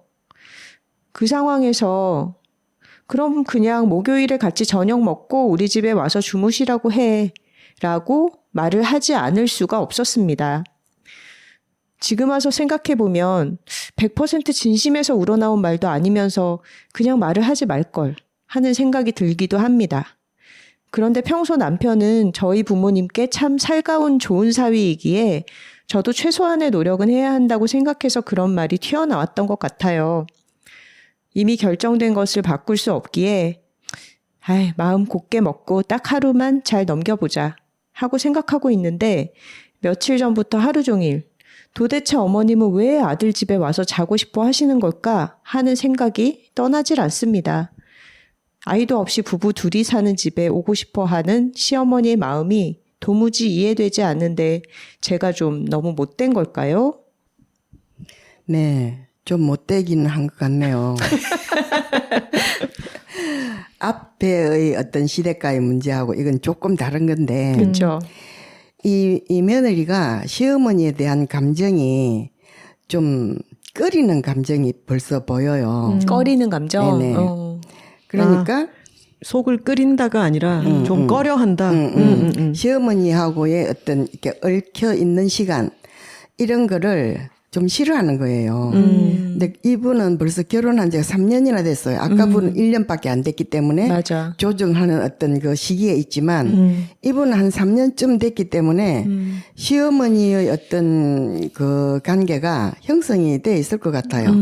근데 그런 거를 다 떠나서 오랜만에 시어머니가 서울에 뭐 어떤 종류의 방문이든지 간에 서울에 와가지고 그 자기들하고 식사를 하기로 하셨다는데 그건 서울에 일단 왔으니까 그날 내려가실 게 아니라면 자기 집에서 자는 거는 너무나 당연한 수순 아닐까요?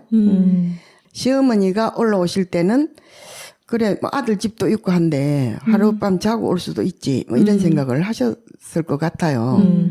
근데 며느리 입장에서는 애도 없고 나는 직장도 나가고 없는데 시어머니 혼자 집에 앉아 계실 거를 생각하면 좀 마음이 안 편하긴 하죠. 그래도 그러니까 시어머니가 대전에서 거기 올라오셔가지고 일단 하룻밤을 잘 생각을 하고 계시다면 그건 너무나 자연스러운 수순으로 집에서 주무시고 가시라는 말이 그게 이제 너무 당연하기 때문에 자기도 일단 뱉었단 말이죠. 근데 그게 싫은 거예요. 야. 시어머니가 하룻밤이라도 집에 와서 자고 가는 게 싫다는 마음이 지금 굉장히 많거든요. 사실 시어머니와의 관계에 대해서 3년 동안 어떻게 지내왔는지는 좀 생략돼 있어서 네네. 저희가 이 메일만으로 짐작하기는 네. 어렵기는 한데 네. 편하지는 않겠죠 아마. 커다란 갈등이 있었다든지 그런 게 아니라면 그냥 인간끼리의 어떤 관계에서 내가 친한 친구가 대전에서 서울로 올라온다 하더라도 그럼 우리 집에서 자고 가 이런 말은 너무나 자연스럽게 나오는 말이거든요. 우리 세대보다 근데 더 어린 세대들은 그렇게 자연스럽게 생각하지는 않는 것 같긴 해요. 어쨌든 근데 이제 여기서 젊은 세대와 지금 시어머니 세대의 생각이 다르기 때문에 이런 일이 생기는 거거든요. 이 젊은 사람들은 남의 집에 가서 하룻밤 자는 거를 굉장히 또 큰 문제로 생각하는데 시어머니 입장에서는 내가 아들 있는 서울에 가가지고 하룻밤 자고 온다는 게 뭐가 그렇게 큰 문제냐라고 생각할 수도 있거든요. 그러니까 어머니의 그 생각이 형성된 것은 어머니 한 20대가 될 그 무렵에 형성된 정서란 말이죠. 근데 이제 아들을 장가를 보내놓고 사실 그동안에 한 번도 서울에 안 와봤는지 어쩐지는 나는 잘 모르겠어요. 뭐 이사를 했을 수도 있고 어머니로서는 아들이 어떻게 하고 사는지 한번 가서 그 집에 가가지고 하룻밤 자면서 집의 구조도 좀 보고 저거가 어찌 살고 있는지 한번 보고 싶단 말이죠. 그러니까 어머니로서는 아무 별 생각이 없을 거예요. 아들 집에 가서 하루 자고 오는 걸 뭘 대단한 무슨 배를 끼치는 일이 아니라고 생각하고 있을 수 있거든요. 일주일을 자는 것도 아니고 어차피 그 다음날 휴일인데 식사 약속이 있으니 하루 일찍 가서 자고 식사하고 온다. 좀 크지 않게 생각을 하셨겠죠. 네네. 근데 이제 며느리로서는 어쨌든 어머니를 자기 어머니가 아니고 또 가까운 남편의 어떤 친족 안에다가 넣었으면 이런 생각이 안 들 텐데 완전 타인이라고 생각하니까 이런 생각이 드는 것 같아요. 그래서 이건 뭐 그렇게 생각 드는 것 자체를 네가 나쁘다 이렇게 말할 수는 없지만 내가 꼭 100% 내가 진심이라서 그런 말을 하지 않는 것이 인간입니다. 아까 100%가 아닌데도 말을 한 걸 후회한다고 그랬는데 인간은 이 장면에서는 이렇게 해야 될 것 같아서 하는 거지 내가 100% 마음이 나서 어머니 우리 집에서 주무세요. 이렇게 안 해도 내가 그렇게 해야 되는 자세가 있단 말이죠. 그러니까 이것을 너무 그렇게 내가 볼 때는 아주 상당히 짜증스럽게 생각하고 있는 것 같아요. 근데 예를 들어서 어머니가 와가지고 맨날 며칠을 파고먹고 들어앉아 있다면 좀 문제가 되겠지만 뭐 하루나 뭐 어쨌든 아들 집에 와가지고 좀 머무르고 있다가 한 하루 이틀 정도 머무르고 있다가 간다는 생각은 그렇게 크게 무슨 예에 벗어난 것 같지는 않은데요. 받아들이는 며느리 입장에서 너무 이렇게 생각하고 있으면 어머니 입장에서는 참 서운할 것 같아요. 근데 여기서 잠깐 말씀을 드리자면은 저희 이번 부산 출장을 오면서 이옥선 작가님이 살고 계시는 본가에 가서 황선우랑 저랑 1박을 해도 되겠냐라고 했을 때 엄마가 머뭇거렸어. 아니 나는 그 꺼려질 수 있다고 생각해. 서로 이거는 뭐 어머니들도 요즘은 엄마들이 뭐 딸이든 아니면 아들이든 뭐 사위든 며느리든 집에 와서 하루 지내는 게 또 부담스럽다는 말씀도 많이 하시잖아요. 그렇기도 하죠. 저는 그건 서로 그럴 수 있다고 그러니까 생각해. 이부자리도 신경 쓸 것들이 있고 내가 집에 혼자 있을 땐 편안하게 해놓고 있는데 어쨌든 손님이 내 가족이라도 온다고 하면 신경이 많이 쓰이죠. 그런 것도 자연스러운 부분이라고 생각해요. 근데 나는 이제 이 사연자분은 좀 이중적인 태도가 문제인 것 같아. 그러니까 정말로 그게 꺼려지고 안 주무셨으면 좋겠다면 나는 숙소를 해드리는 게 답이지 않을까 싶어. 왜냐하면 식사를 한번 같이 하자는 데까지는 다 동의를 했고 어머니가 대전에서 여기까지 오시는 거잖아. 자기들이 만약에 가야 되면 자기들도 시간 들이고 차비 들이고 해서 이동을 해야 되는데 연로하신 어머니가 서울에 오신다. 뭐 그러면은 만약 우리 집에 오는 게 정 싫으면 그러면 어머니 오랜만에 서울에 오셨으니까 여기가 좋다던데 뭐 여기서 하루 묵으실래요? 그러니까 숙소가 마련이 안 됐다면 그리고 자기가 원하지 않으면 남편한테 어머니 우리 집에 와서 주무시는 건 좀 아닌 것 같은데 한번 그 얘기 잘 해봐 이렇게 하든지. 근데 자기가 나서서 먼저 말했잖아. 와서 주무시라고.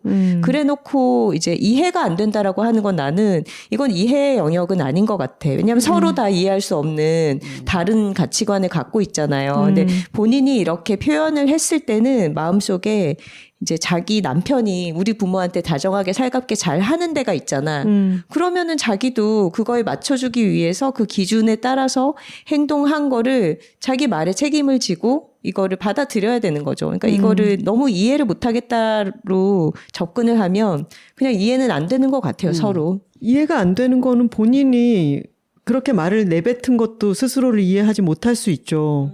근데 아까 이옥선 작가 얘기한 것처럼 그런 말을 해야 될 것 같아서 그런 말을 하고 마음 곱게 먹고 딱 하루만 잘 넘겨보자 라고 생각하고 또 그 1박 2일 정도 잘 지내고 넘어갈 수도 있죠. 근데 이분은 마음이 계속 안 편한 거예요. 시어머니가 자기 집에 와서 하루라도 자고 가겠다고 하는 그 자세가 싫은 거죠. 근데 이 세대하고 그러니까 시어머니 세대하고 정말 받아들이는 정서적인 어떤 부분이 너무 다르기 때문에 이런 일이 일어나는 거거든요. 시어머니는 그 시대에 내 시어머니가 따로 있다가 어떤 지역에 왔다. 그럼 당연히 아들 집에서 자고 가는 건 너무나 당연한 일이기 때문에 그 생각을 아예 안 했을 거예요. 내가 아들 집에 가서 자는 게 좀 저 애들한테 불편을 끼치려나 이런 생각도 없었을 수도 있어요. 그러면 그게 불편할 수도 있다는 생각을 알려드리는 게 좋을까요? 그런 건 아닌 것 같은 게 내가 맨날 며칠을 너희 집에서 살겠다. 그건 아니잖아요. 하루 정도 있다가 간다는 건데 그 정도는 내가 결혼을 했고 남편과 같이 살려면 남편의 시어머니를 감수해야 된다고 생각을 하거든요. 이분도 자기 남편이 자기 친정 식구들에게 살갑게 군다고 했잖아요. 그러면 나도 그만큼 남편의 식구들에게 좀 곁을 내줘야죠. 맞아요. 곁을 내가 내주자. 좀 불편하더라도 내가 좀 마음에 탐탁지 않더라도 그것도 참고 사는 게 결혼 생활의 옵션이라고 생각합니다. 그러니까 앞에 사연의 경우에는 우리가 객관적으로 들어도 이건 너무했다. 이분들의 결혼한 삶이 이 행사 때문에 너무 버거워질 정도로 과하다라고 판단이 되고 지금 이번의 경우에는 갑작스럽게 와서 1박 2일 주무시고 가겠다고 한다가 아니라 그 다음날 식사 약속이 있는데 휴일 전날이니 하루 일찍 오시겠다고 미리 얘기가 된 거잖아요. 그렇죠. 근데 이런 경우에는 우리가 생각할 때 이게 과하다거나 도저히 이해가 안 된다거나 하는 수준은 아닌 것 같습니다. 그래서 내가 지금 이야기하고 싶은 것은 지금 이 젊은 세대들은 우리나라 구조상 시집이나 신정 부모들이 경제적으로 지원을 하지 않으면 집 한 칸도 얻기가 참 어려운 경제 구조거든요. 그래서 시부모라든지 뭐 친정 부모라고 칩시다.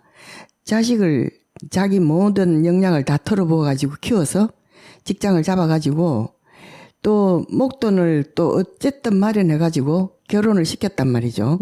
며느리를 맞았어요. 그랬는데 며느리가 자기들끼리 사는 데에 시집 식구들이 조금 그러니까 선을 넘어서 들어오는 거는 못 견디하는 거야. 만약에 그런 태도를 가지려면 처음부터 시집 쪽에서 오는 어떤 경제적인 어떤 보조 같은 것을 딱 거부를 해야 됩니다. 그렇게 하고 나는 시집과의 관계를 아주 심플하게 만들겠어. 이런 태도를 가지는 게 좋지. 받을 거는 다 받고 앞으로 또 시어머니가 돌아가시면 그 집은 내 거야. 이렇게 생각하고 있으면서 시어머니가 한 발 좀 들여와서 가족같이 굴라 그러면은 싫어한다. 이런 태도가 있는 것 같아요. 지금 이 메일에서는 전혀 그런 건 없습니다. 없는데. 우리가 감지할 수 없어요. 없는데 예. 아마도 다른 사례. 어떤 젊은 사람들이 태도가 그런 만약에 사람들이 있다. 그런 사람들이 있고 그렇기 때문에 시어머니가 하루 와서 자는 것도 뭔가 마음이 불편한 거야. 내 가족이 아니기 때문에. 근데 그렇게 한 가족의 일원으로서 인정을 하는 마음이 있으면 이런 마음이 안 들죠. 막 시어머니가 좀 뭐 1년에 한 몇 번 왔다 갔다 하는 거는 가족이니까 당연하지 않을까 이렇게 생각할 수도 있는데 1년에 몇 번은 너무 많다. 한 근데 시어머니 입장에서는 내가 모든 것을 다 털어넣어가지고 아들 키워서 장가를 보냈단 말이죠. 근데 그 집에 하루나 이틀도 못 간다는 건 너무 좀 억울하지 않나요? 하기야 지금 메일을 읽어보면은 남편의 아버님은 일찍 돌아가셨다고 했어. 그러면 어머니가 혼자서 고생해서 더군다나 대전에서 살고 계시는데 옛날 같으면 뭐 혼자 사는 어머니를 모시고 살자고 또 남자가 바락바락 우긴다면 이혼감이지만 그런 정도는 아니잖아요. 어쨌든 따로 살고 있으니까. 근데 뭐 사실 재산을 어떻게 받았는지 결혼할 때 얼마나 뭐 보태줬는지 이런 거는 우리가 알지는 모르니까 못하지만 그거는 이제 그냥 요즘 차치하고 젊은 애들이 예를 들어서 시어머니가 하루라도 우리 집에 와서 자는 게 별로 마음에 안 들고 만약 이런 어떤 태도를 취하려면 일절 그런 거 시집에서 오는 뭔가를 거절을 할 수 있는 배짱이 있어야 되는 거야. 근데 받을 거는 다 받고 나중에 또 무슨 일 있으면 시집에서 보태줄 거는 보태줘야 된다고 생각하면서 내 귀찮은 거는 귀찮고 이런 태도를 취하는 것은 어떤 자세가 좀 아닌 것 같다는 생각이 들어요. 이건 내가 나이 많은 세대 입장이라서 그런지는 모르겠지만 만약에 지금 이분 뿐만 아니라 젊은 세대들이 시집하고 엮이기 싫고 막 이런 어떤 사소하게 하루 좀 자고 밥 먹고 하는 이런 것도 너무 짜증나는 식으로 만약에 받아들일 참이면 모든 거를 독립적으로 살아왔어야 된다고 생각합니다. 그렇진 않은데 지원받을 거는 지원받고 또 내가 하는 거는 귀찮게 생각되고 이건 좀 모순이지 않을까 그런 생각이 든다는 거죠. 지원을 얼마나 받았는지 모르겠지만 이분도 자기 남편이 우리 식구들, 우리 친정 식구들한테 하는 걸 보면 다정해서 좋잖아. 그러니까 그냥 사람이 같이 살아간다는 게 그런 거잖아요. 그렇죠. 그걸 그러니까, 고마워하고 있다는 게 메일에서 느껴지죠. 그치. 그러니까 나도 지금 혼자 지내는 우리 시어머니가 어쩌다가 자기 사는 데가 아니라 우리 사는 근처에 왔을 때 그 정도의 좀 도량을 베풀어주고 하는 게 결국 남편이랑 자기 가족이 잘 살아가는데 도움이 되는 태도가 아닐까요? 네, 그런 것 같아요. 며칠 전에 그 어머니 다녀가셨을 테고 같이 식사하셨을 텐데 즐겁게 사이좋게 편안하게 잘 지내셨으면 좋겠네요. 근데 그 앞에 분에 관한 이야기를 저녁에 유튜브만 보고 있고 집안일을 안 도와줬고 이런 부분에 대해서는 언급을 안 하고 지나갔거든. 근데 그 전에 그러니까 야근을 하기 전에는 집안일도 자기가 더 많이 했다고 그랬잖아요. 남편이. 그러니까 근무 여건이 바뀌면 이 남편은 또 자기가 전에 했던 것만큼 하지 않을까. 조금 기다려주는 것도 괜찮지 않을까 이런 생각이 듭니다. 맞아요. 선우 씨랑 저랑 같이 살고 있을 때도 한 사람이 너무 바쁘고 또 스트레스를 많이 받고 있는 상황에서는 쇼폰만 보고 있는 것처럼 서로 보일 때가 있죠. 아, 지금 집안일이 이렇게 쌓여 있는데 왜 저러고 있을까 싶은 생각이 드는 게 같이 살면서 초반에는 의아할 때들이 있었지만 저 사람이 지금 과부하가 돼서 저렇게라도 잠깐 쉬는 거구나라고 하는 생각이 드는 기간이 왔다 갔다 하면서 있어요. 내가 그럴 때가 있고 선우 씨가 그럴 때가 있고 근데 그럴 때는 지켜봐 줘야 되는 것 같아요. 근데 그게 그렇게 서로 회사 일 때문에 업무에 지쳐서 집안을 돌보지 못할 정도로 과부하인데 원가족의 행사가 있어서 가야 돼. 근데 그랬을 때 남편에게는 그게 휴식의 연장일 수 있어. 우리 식구들 만나는 거고 가면 우리 부모랑 밥 먹는 거고. 근데 이제 시댁의 행사다라고 생각하면 더 큰 일이 되는 거지. 그렇죠. 그러니까 앞사연자 분은 어떤 시댁과의 관계에 있어서 지금 넋놓고 있다가는 빨려 들어가게 생겨서 경계를 좀 세워야 되는 게 맞고 뒤에 이제 노동절에 시어머니랑 식사하기로 한 그분은 조금 너무 경계를 바짝 세우기보다는 살짝 곁을 내어주셔라. 이렇게 다른 말씀을 드릴 수 있겠어요? 앞쪽의 시부모들은 시부모도 있고 외조부모도 있고 또 정조 할머니도 있고 막 그래. 아직 아픈 시어머니의 시어머니 시아버지가 지금 계시잖아. 지금 또 돌봐야 되는. 근데 그 시어머니는 그 세대에 스며들어 가지고 며느리 노릇을 계속 열심히 했던 분이시여. 그러니까 내 며느리도 그렇게 당연히 해야 된다고 생각하는 분이거든.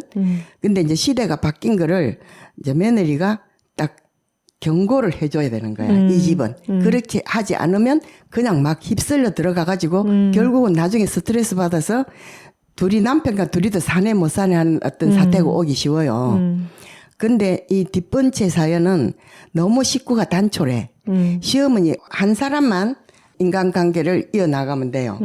그러니까 너무 시어머니 한 분의 어떤 그 인간관계를 스트레스로만 생각하지 말고 너무 그렇게 촉각을 씌워가지고 생각하지 말고 그냥 부드럽게 수용할 거는 좀 수용하면서 사는 게 좋지 않겠나 싶습니다. 맞습니다. 자, 이렇게 오늘 몇몇 사연들에 대해서 이야기를 나눠보았는데 이전에 옥선에게 물어봐 코너보다는 살짝 덜 매콤한 그런 상담 내용이었어요. 그랬네요. 가족에 관련된 사연이 많아가지고 또 월은 가정의 달이니까. 근데 생각해보면 어린 세대들이 고민 사연을 보냈을 때 지금 70대인 이옥선 작가가 얘기할 때 맵싸한 그런 답변들을 말씀을 해주시잖아요. 아까 얘기했던 것처럼 사람은 개별적으로 있을 수가 없고 그 세대의 공기를 호흡하고 형성돼 온 것들이 있고 그리고 그 세대별로 자기가 겪어온 사건들도 다르고 접한 것들도 참 다르죠. 저희도 가끔씩 몇 달에 한 번씩 이렇게 옥선에게 물어봐 코너를 진행하면서 여러 세대의 사연을 받고 함께 이야기를 나누면서 가치관이 다른 부분도 있고 같이 수긍하게 되는 부분도 있고 이런 기회를 갖는 것은 참 좋은 것 같아요. 우리 세대의 사람들은 이런 게 있어요. 60대의 엄마들은 아직도 자식들에게 관심이 많아요. 그래서 이랬다 저랬다 뭐 자식이 나한테 이렇게 해줬다 저랬다 뭐 이런 말들이 많은데 그 시기를 지나서 지금 우리는 이제 거의 80대에 가깝잖아요. 이 나이가 되니까 어떤 이야기들을 하느냐면 자식들에게 막 그렇게 뭔가 퍼주고 했던 거를 많이 후회를 하더라고요. 후회식이나? 네. 오. 내 괜히 그렇게 잘해줬다 이런 말을 하는 거야. 왜냐하면 옛날하고는 너무 다른 시대가 와버렸잖아요. 옛날에는 그래도 뭐 시댁이나 했던 자식들이 어떻게 부모를 복양할 것인가에 대해서 조금이라도 생각을 했는데 요즘은 정말 남남처럼 살아요. 또 명절에 한두 번 오는 그것만 갖고도 저건 오는 것만 갖고도 굉장히 유세를 한대요. 근데 앉아서 맞이하는 엄마 입장에서는 별로 반갑지가 않대요. 그러니까 그동안에 이제 너무 이렇게 떨어진 생활을 많이 하다가 보니까 오히려 손님처럼 느껴지고 그 치닥거리 하는 게 귀찮다는 생각이 든대요. 그러니까 너무 가족 간의 어떤 이런 게 내가 편하고 귀찮고 또 내가 짜증나고 이런 것만 계속 따지면 인간관계 자체가 너무 삭막해질 것 같아요. 그래서 내가 조금 불편한 게 있더라도 가족을 좀 끌어안으려고 하는 마음을 좀 가져야 될 것 같아요. 그러니까 나이가 좀 들고 이러니까 자기가 좀 더 계산적으로 되는 것 같아요. 사람들이 나이가 좀 더 많이 간 어떤 이 시대가 되니까 그래서 나중에 정말 더 나이 많아서 자식하고 부모 관계가 점점 더 멀어질 것 같은 그런 생각이 드는 거예요. 그래서 지금 현재 우리 시대 엄마들은 내가 자식만 바라보고 있어갖고는 아무것도 안 되겠다. 내가 갖고 있는 거를 잘 챙겨갖고 갖고 있어야 되겠다. 이 생각을 더 많이 하는 것 같아요. 살아오고 나서 생각을 해보니까. 괜히 그냥 얘가 쓰여가지고 자식이 집을 산다고 하면 막 돈을 보태줄라 하고 막 이런 어떤 자세를 취하다가 그게 아무 소용이 없구나. 이걸 지금 많이 깨달은 것 같아요. 어머니 세대들이. 그럴 수도 있겠네요, 네. 진짜. 그래서 이제 지금 젊은 세대는 부모 세대와 이런 게 엮이는 게 너무 귀찮은 느낌이 들고 그 어떤 복양을 한다든지 그런 인식도 없으면서 조금 이렇게 엮이는 것 자체도 좀 싫어하고 이런 태도를 취하고 있잖아요. 근데 자기는 안 그렇다고 말을 할지 모르지만 마음속을 뒤다보면 그런 게 좀 다 있어요. 그게 이제 있을 수 있다고 생각해요. 요즘은 또 다들 귀하게 컸기 때문에 지 귀한 것만 알지 부모가 자기를 귀하게 키웠다는 거는 잊어버려요. 그래서 너무 내 입장만 생각하지 말고 상대방의 입장도 좀 생각해봐 가면서 사는 게 좋지 않겠나 이런 생각이 듭니다. 네. 어버이날을 맞아서 부모님과 혹시 어떤 갈등이 있으신 톡토로들은 참고하시면 좋겠습니다. 엄마, 내 4월 초에 오고 5월 초에 또 왔는데 괜찮나요? 너무 자주 왔네. 아유, 눈치 없이. 눈치가 없네. 지난번에 맛있는 점심도 샀는데 안 괜찮을까? 댓글 소개 시간입니다. 사연과 광고 문의는 w2talking w 숫자 2 talking gmail.com으로 보내주세요. 아주 기분 좋은 소식이 있어서 먼저 알려드릴게요. 이번 독도로 투게더 여두레드 부스에서 샘토로님이 지금까지 역대 톡토로 투게더 포스터를 판매를 하셨잖아요. 근데 장소가 파주이고 여러 가지 다른 물건을 사서 들고 가기가 어렵고 하셨던 분들이 이거 온라인 판매 해주시면 안 되겠냐라고 여러 번 물어보셨던 거예요. 온라인 판매 스토어가 드디어 열렸습니다. 박사영 작가님, 샘토로님의 네이버 스마트 스토어에서 구매를 하실 수가 있고요. 찾아오시는 방법 알려드릴게요. 네이버에 한글로 샘 두들러. 이게 샘토로님의 활동명이거든요. 샘이 아니라 샘입니다. 샘 두들러라고 붙여서 쓰시면은 바로 제품 링크가 보여요. 또는 인스타그램 SAM_두들러 DOODLER 이 계정의 프로필 링크를 타고 가셔도 됩니다. 스마트 스토어에 저도 들어가 봤는데 그림도 그림이지만 이 지금까지의 여둘톡, 톡토로 투게더의 이 포스터들이 어떤 내용을 담아서 만들어졌는지 그 세계관을 아주 촘촘하게 설명을 너무 잘해 주셨어요. 그래서 본인을 위해서도 좋고 톡토로 친구를 위한 선물로 이 포스터가 아주 유용하지 않을까? 기분 좋은 선물이 될 것 같습니다. 너무 귀여워요. 그리고 포스터 구매하시는 분들께 톡토로 투게더에서 한정으로 제작했던 미니 스티커도 선물로 같이 드린다고 하네요. 여러 장을 세트로 사시면은 할인이 되기도 하고요. 뒤에 하드보드지를 덧대어서 비닐에 넣어서 구김 없이 갈 수 있도록 발송을 해드리는데 뒷면이 판판하기 때문에 책장이라든가 파티션 같은데 그냥 기대어 세워놓으셔도 액자 역할을 하죠. 그렇습니다. 아주 기분이 좋아지고 볼 때마다 특히 최근 독도로 투게더 포스터는 책을 좀 읽어볼까라는 생각이 들기도 하겠죠. 설명이 참 귀엽네요. 1회 톡토로 투게더 포스터는 피리 부는 선우와 발 맞추는 하나 그리고 톡토로들. 2회는 이웃집 톡토로들을 마중 나온 하나와 선우 이런 식입니다. 준비된 수량만 판매하고 재입고 예정이 없으니까 포스터 나도 갖고 싶다 하셨던 분들은 얼른 달려가서 주문하시면 되겠습니다. 네. 그리고 지난주에 저희의 5월 독도로독 일정을 알려드렸죠. 5월 18일 카페 꽃마 광주 파랑새 안과점에서 저녁 7시부터 열리는데요. 공지를 드리자마자 티켓은 예매가 끝났습니다. 그런데 항상 취소표가 조금씩 그때그때 나오게 마련이니까 광주나 호남 지역에서 와서 같이 책 읽고 싶은 톡토로들은 광주 파랑새 안과점 카페 꽃마의 네이버 예약 페이지를 계속 주시하시면 오실 수 있는 기회가 나올 것 같아요.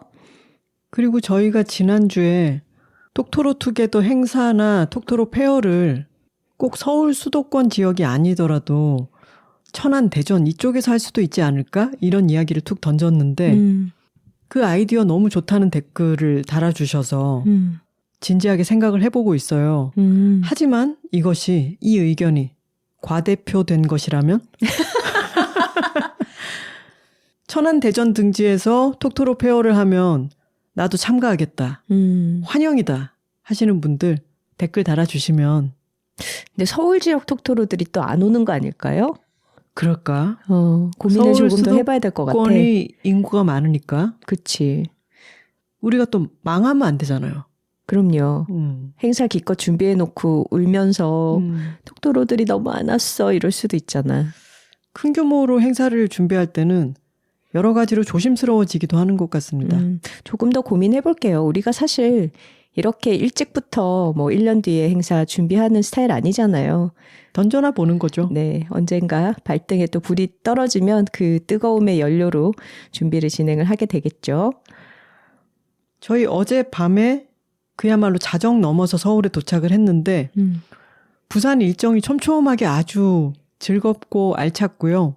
밤에 그 근처에서 식사를 하고 나서 택시를 불러서 부산역으로 가는데 그 기사님이 우버 기사님이었는데 본인이 평점이 아주 좋다라고 말씀하시면서 최근에 부산의 관광객들, 특히 외국인 관광객들이 아주 늘어서 이제 좀 살만해졌다. 되게 신나하시더라고요. 그런 모습을 접한 게 참 오랜만인 것 같아요. 그리고 저희도 부산을 자주 왔다 갔다 하는데 체감상 이번이 정말 외국인 관광객들이 눈에 띄게 많이 늘어났구나.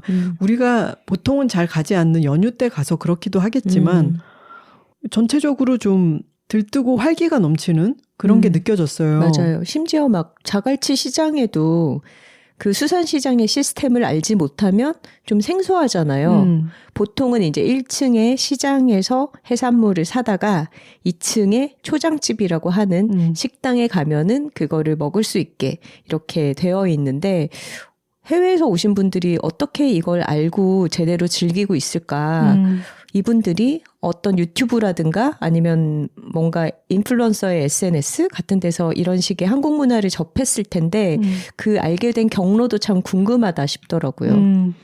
그래서 앞서 옥선에게 물어봐에서 고민을 토로하셨던 떼토로님의 경우도 부산에 관광객들이 늘어나고 목욕탕 문화라는 게 우리나라의 때를 미는 목욕탕 문화라는 게 아주 독특하잖아요.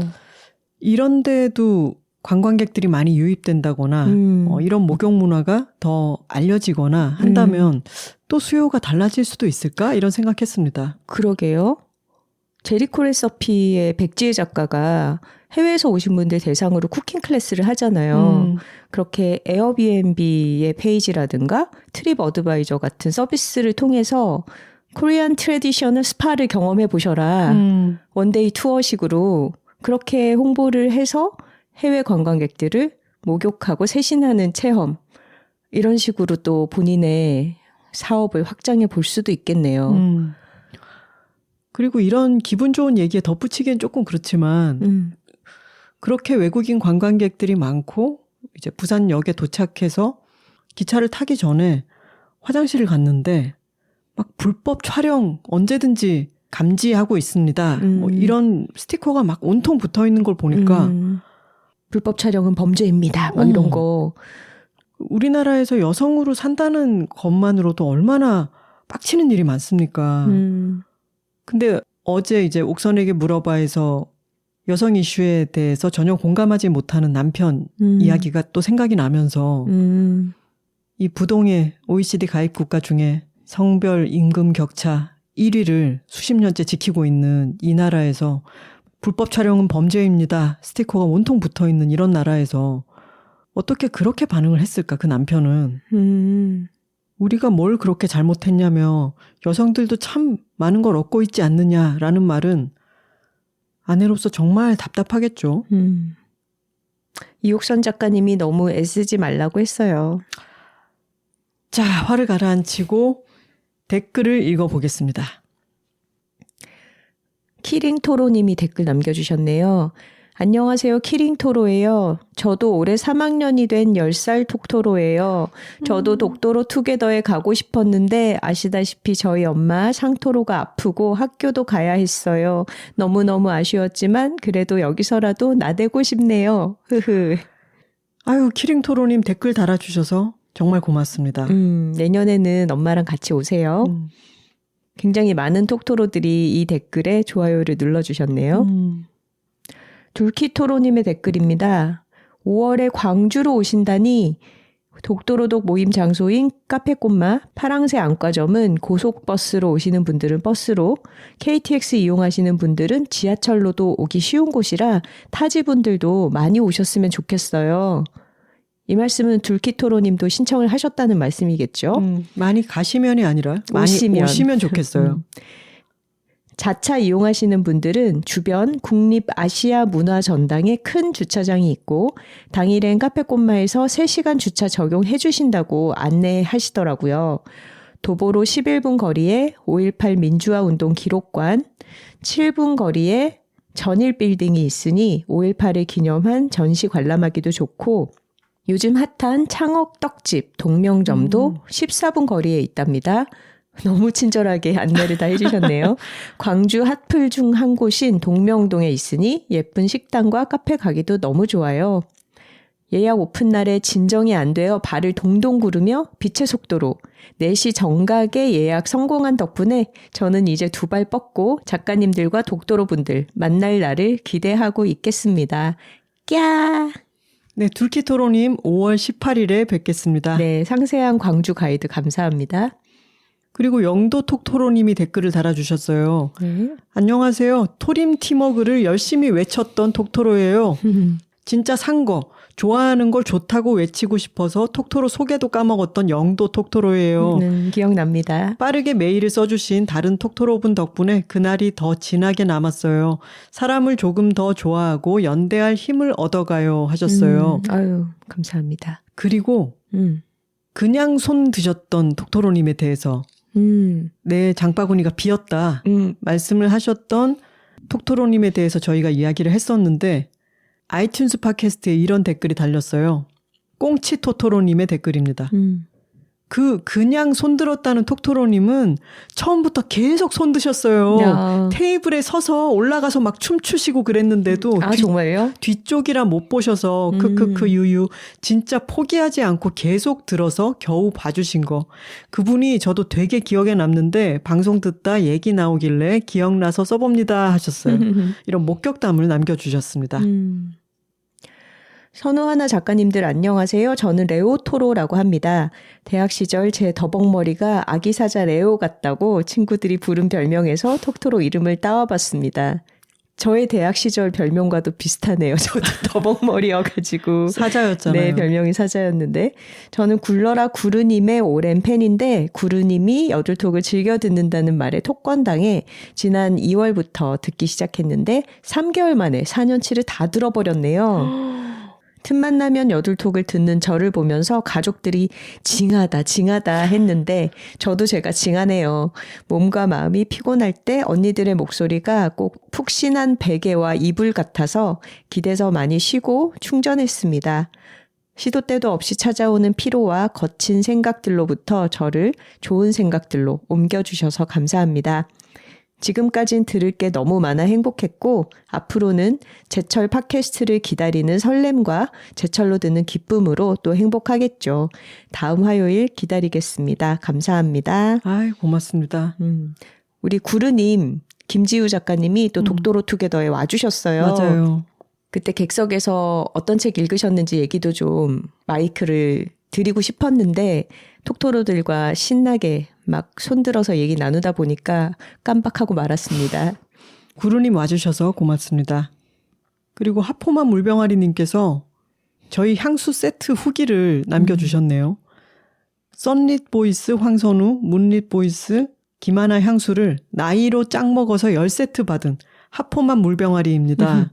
3번 테이블의 10명 모두 정말 기뻐했어요. 가위바위보 해서 향수 잘 나누었어요. 솔테 라이브러리 잘 되길 바랍니다.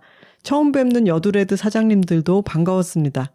그리고 일이 큰 행사를 뚝딱 치러내신 두 분 작가님들 대단하십니다. 500명이 함께 독서하는 생경하고 신기한 경험이 오랫동안 기억날 것입니다. 많이 수고하셨습니다.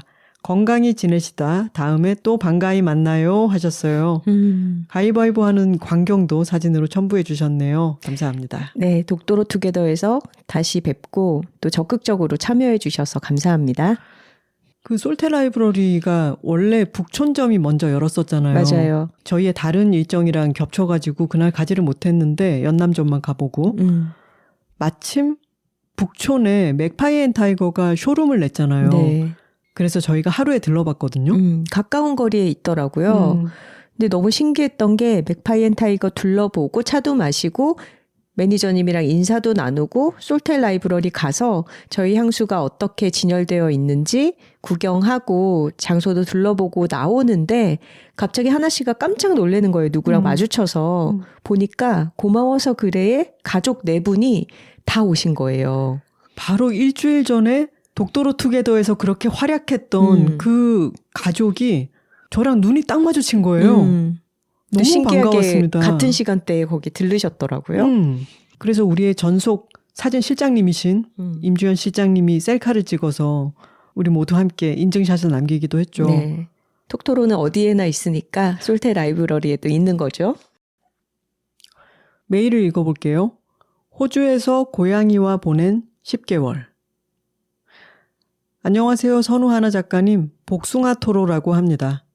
저는 지난주에 호주에서 워킹 홀리데이를 마치고 다시 한국으로 돌아왔어요. 워홀 기간 동안 여둘톡이 큰 힘이 되었습니다. 그중에 71화 고양이와 살면서 배운 것들 에피소드가 저에게 얼마나 큰 영향을 주었는지 말씀드리고 싶어서 메일을 보냅니다. 저는 호주에서 고양이와 함께 살았습니다. 같이 살던 룸메이트의 고양이였는데요. 이름은 피치예요. 맞아요. 그래서 복숭아 토로라고 제 톡토로 이름을 지었습니다. 내향형인 저는 북적북적한 사람이 많은 쉐어하우스를 최대한 피하고 싶어서 방을 많이 찾아보다가 룸메이트와 둘이 지내는 시내와 가까운 곳의 집을 운 좋게 찾았어요. 제가 원하던 조건을 다 갖춘 곳이라 렌트비는 평균보다 비쌌지만 감당하기로 했습니다. 처음 집 소개를 읽었을 때는 고양이가 있다길래 오, 좋다 정도의 감상이었어요. 하지만 피치와 시간을 보내면서 이 아이를 너무너무 사랑하게 되었어요. 호주에서의 4개월이 지나고 한국에 잠시 다녀올 일이 있었습니다. 여느 때처럼 비행기에서 여둘톡을 들었는데 제가 골랐던 에피소드는 71화. 고양이와 살면서 배운 것들이었어요. 그걸 듣고 비행기에서 한참을 울었습니다. 제 고양이도 아니고 저는 이제 몇 개월 뒤면 떠나는데도 피치를 너무 사랑하게 되어서인지 눈물이 막 나더라고요. 저는 곧 떠날 사람이지만 그곳에서 보내는 시간 동안이라도 피치를 많이 사랑해 주기로 마음먹었습니다. 매번 제게 달려와 주던 제가 없는 동안 방문 앞에서 저를 기다렸다던 아이를 사랑하지 않을 수가 없었습니다. 71화에서 들었던 강아지와 편지 일화를 기억하고 있던 저는 떠나기 전 한 달 동안 피치에게 시간 날 때마다 말을 해주었어요. 나는 곧 여기를 떠날 거야. 그렇다고 해서 내가 널 사랑하지 않는 건 아니야. 나는 어디에 있든 널 사랑할 거야. 그래도 너는 이제 나를 기다리지 말고 여기에서 행복한 시간을 보내렴. 그렇게 시간은 흘렀고 제가 떠나는 날이 이틀 앞으로 다가왔습니다. 제가 캐리어를 챙기고 옷장을 비우고 짐 정리를 시작하니 피치가 평소와 다르게 굴기 시작했어요.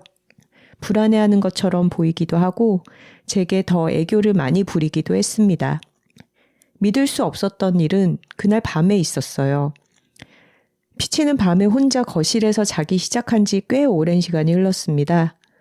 그런데 그날 밤엔 제 방에서 나가질 않더라고요. 제 침대 아래에 있는 걸 확인하고 저는 잠이 들었는데 물건이 떨어지는 소리에 깬 새벽 1시. 피치가 서랍 위에 물건들을 떨어뜨리고 있었어요. 제가 잠에서 깨자 멈추고는 제 침대로 올라오더라고요. 몸을 말고 눕길래 저도 그 옆에 누웠습니다. 이제 이별이 코앞이라 슬픈 마음에 피치를 안았는데 안 피하더라고요. 평소에는 안는 걸 안 좋아하던 아이라 놀랐습니다. 그렇게 피치를 안고 한참을 있었어요. 울지 않으려고 노력하고 있었는데 피치가 제 손가락을 아주 약하게 한번 물더라고요. 그러고는 저를 한참 동안 빤히 쳐다봤어요. 그 모습이 저를 기억하려는 것처럼 보여서 너무 슬펐습니다. 그 다음날 밤도 그렇게 한 침대에서 잤어요. 마지막에 피치와 보낸 2밤이 저는 아직도 꿈결 같아요. 새벽 내내 옆에서 피치를 보다가 울다가 자다가 시간을 보냈습니다. 피치가 먼저 방에 찾아와줘서 저는 제대로 작별 인사를 하고 한국에 돌아올 수 있었던 것 같아요. 먼저 와준 피치에게 진심으로 고마운 마음이에요. 그리고 작가님들에게도 감사하다고 말씀드리고 싶어요. 71화 덕분에 피치랑도 제대로 이별하는 시간을 가질 수 있었어요. 또한 워홀 내내 여둘톡을 들으며 외로움을 많이 달랬기 때문에 그에 대한 감사 인사도 전하고 싶습니다. 항상 좋은 방송 해주셔서 감사합니다. 여둘톡 오래오래 해주세요. 복숭아토로 드림. 그리고 추가 메일로 피치의 사진들을 몇 장 보내주셨거든요. 한국에서는 조금 보기 힘든 체격이 아주 크고 털이 길게 많이 나고 귀가 이렇게 솟아있는, 왜 고양이과 동물 중에 카라칼이라고 하는 그런 동물처럼 보이기도 하는 아주 멋지게 생긴 고양이네요. 하나 씨가 사연을 읽다가 중간에 눈물이 나가지고 제가 이어받아서 저도 꾹 참으면서 읽어봤습니다. 메인쿤인 것 같아요. 고양이 중에 가장 체구가 큰 종의 고양이라고 하죠, 메인쿤이. 근데 참 슬프기는 하지만 또 아름답고 아주 신비스러운 이야기 아닌가요? 저는 처음 메일 읽고 선우 씨랑 와, 너무 사랑스러운 메일이다. 마음이 너무 따뜻해진다라고 생각했는데 마이크 앞에서 울지 마. 사연을 읽으려니까 오랜 톡토로들은 다 아시겠지만 저는 울보입니다.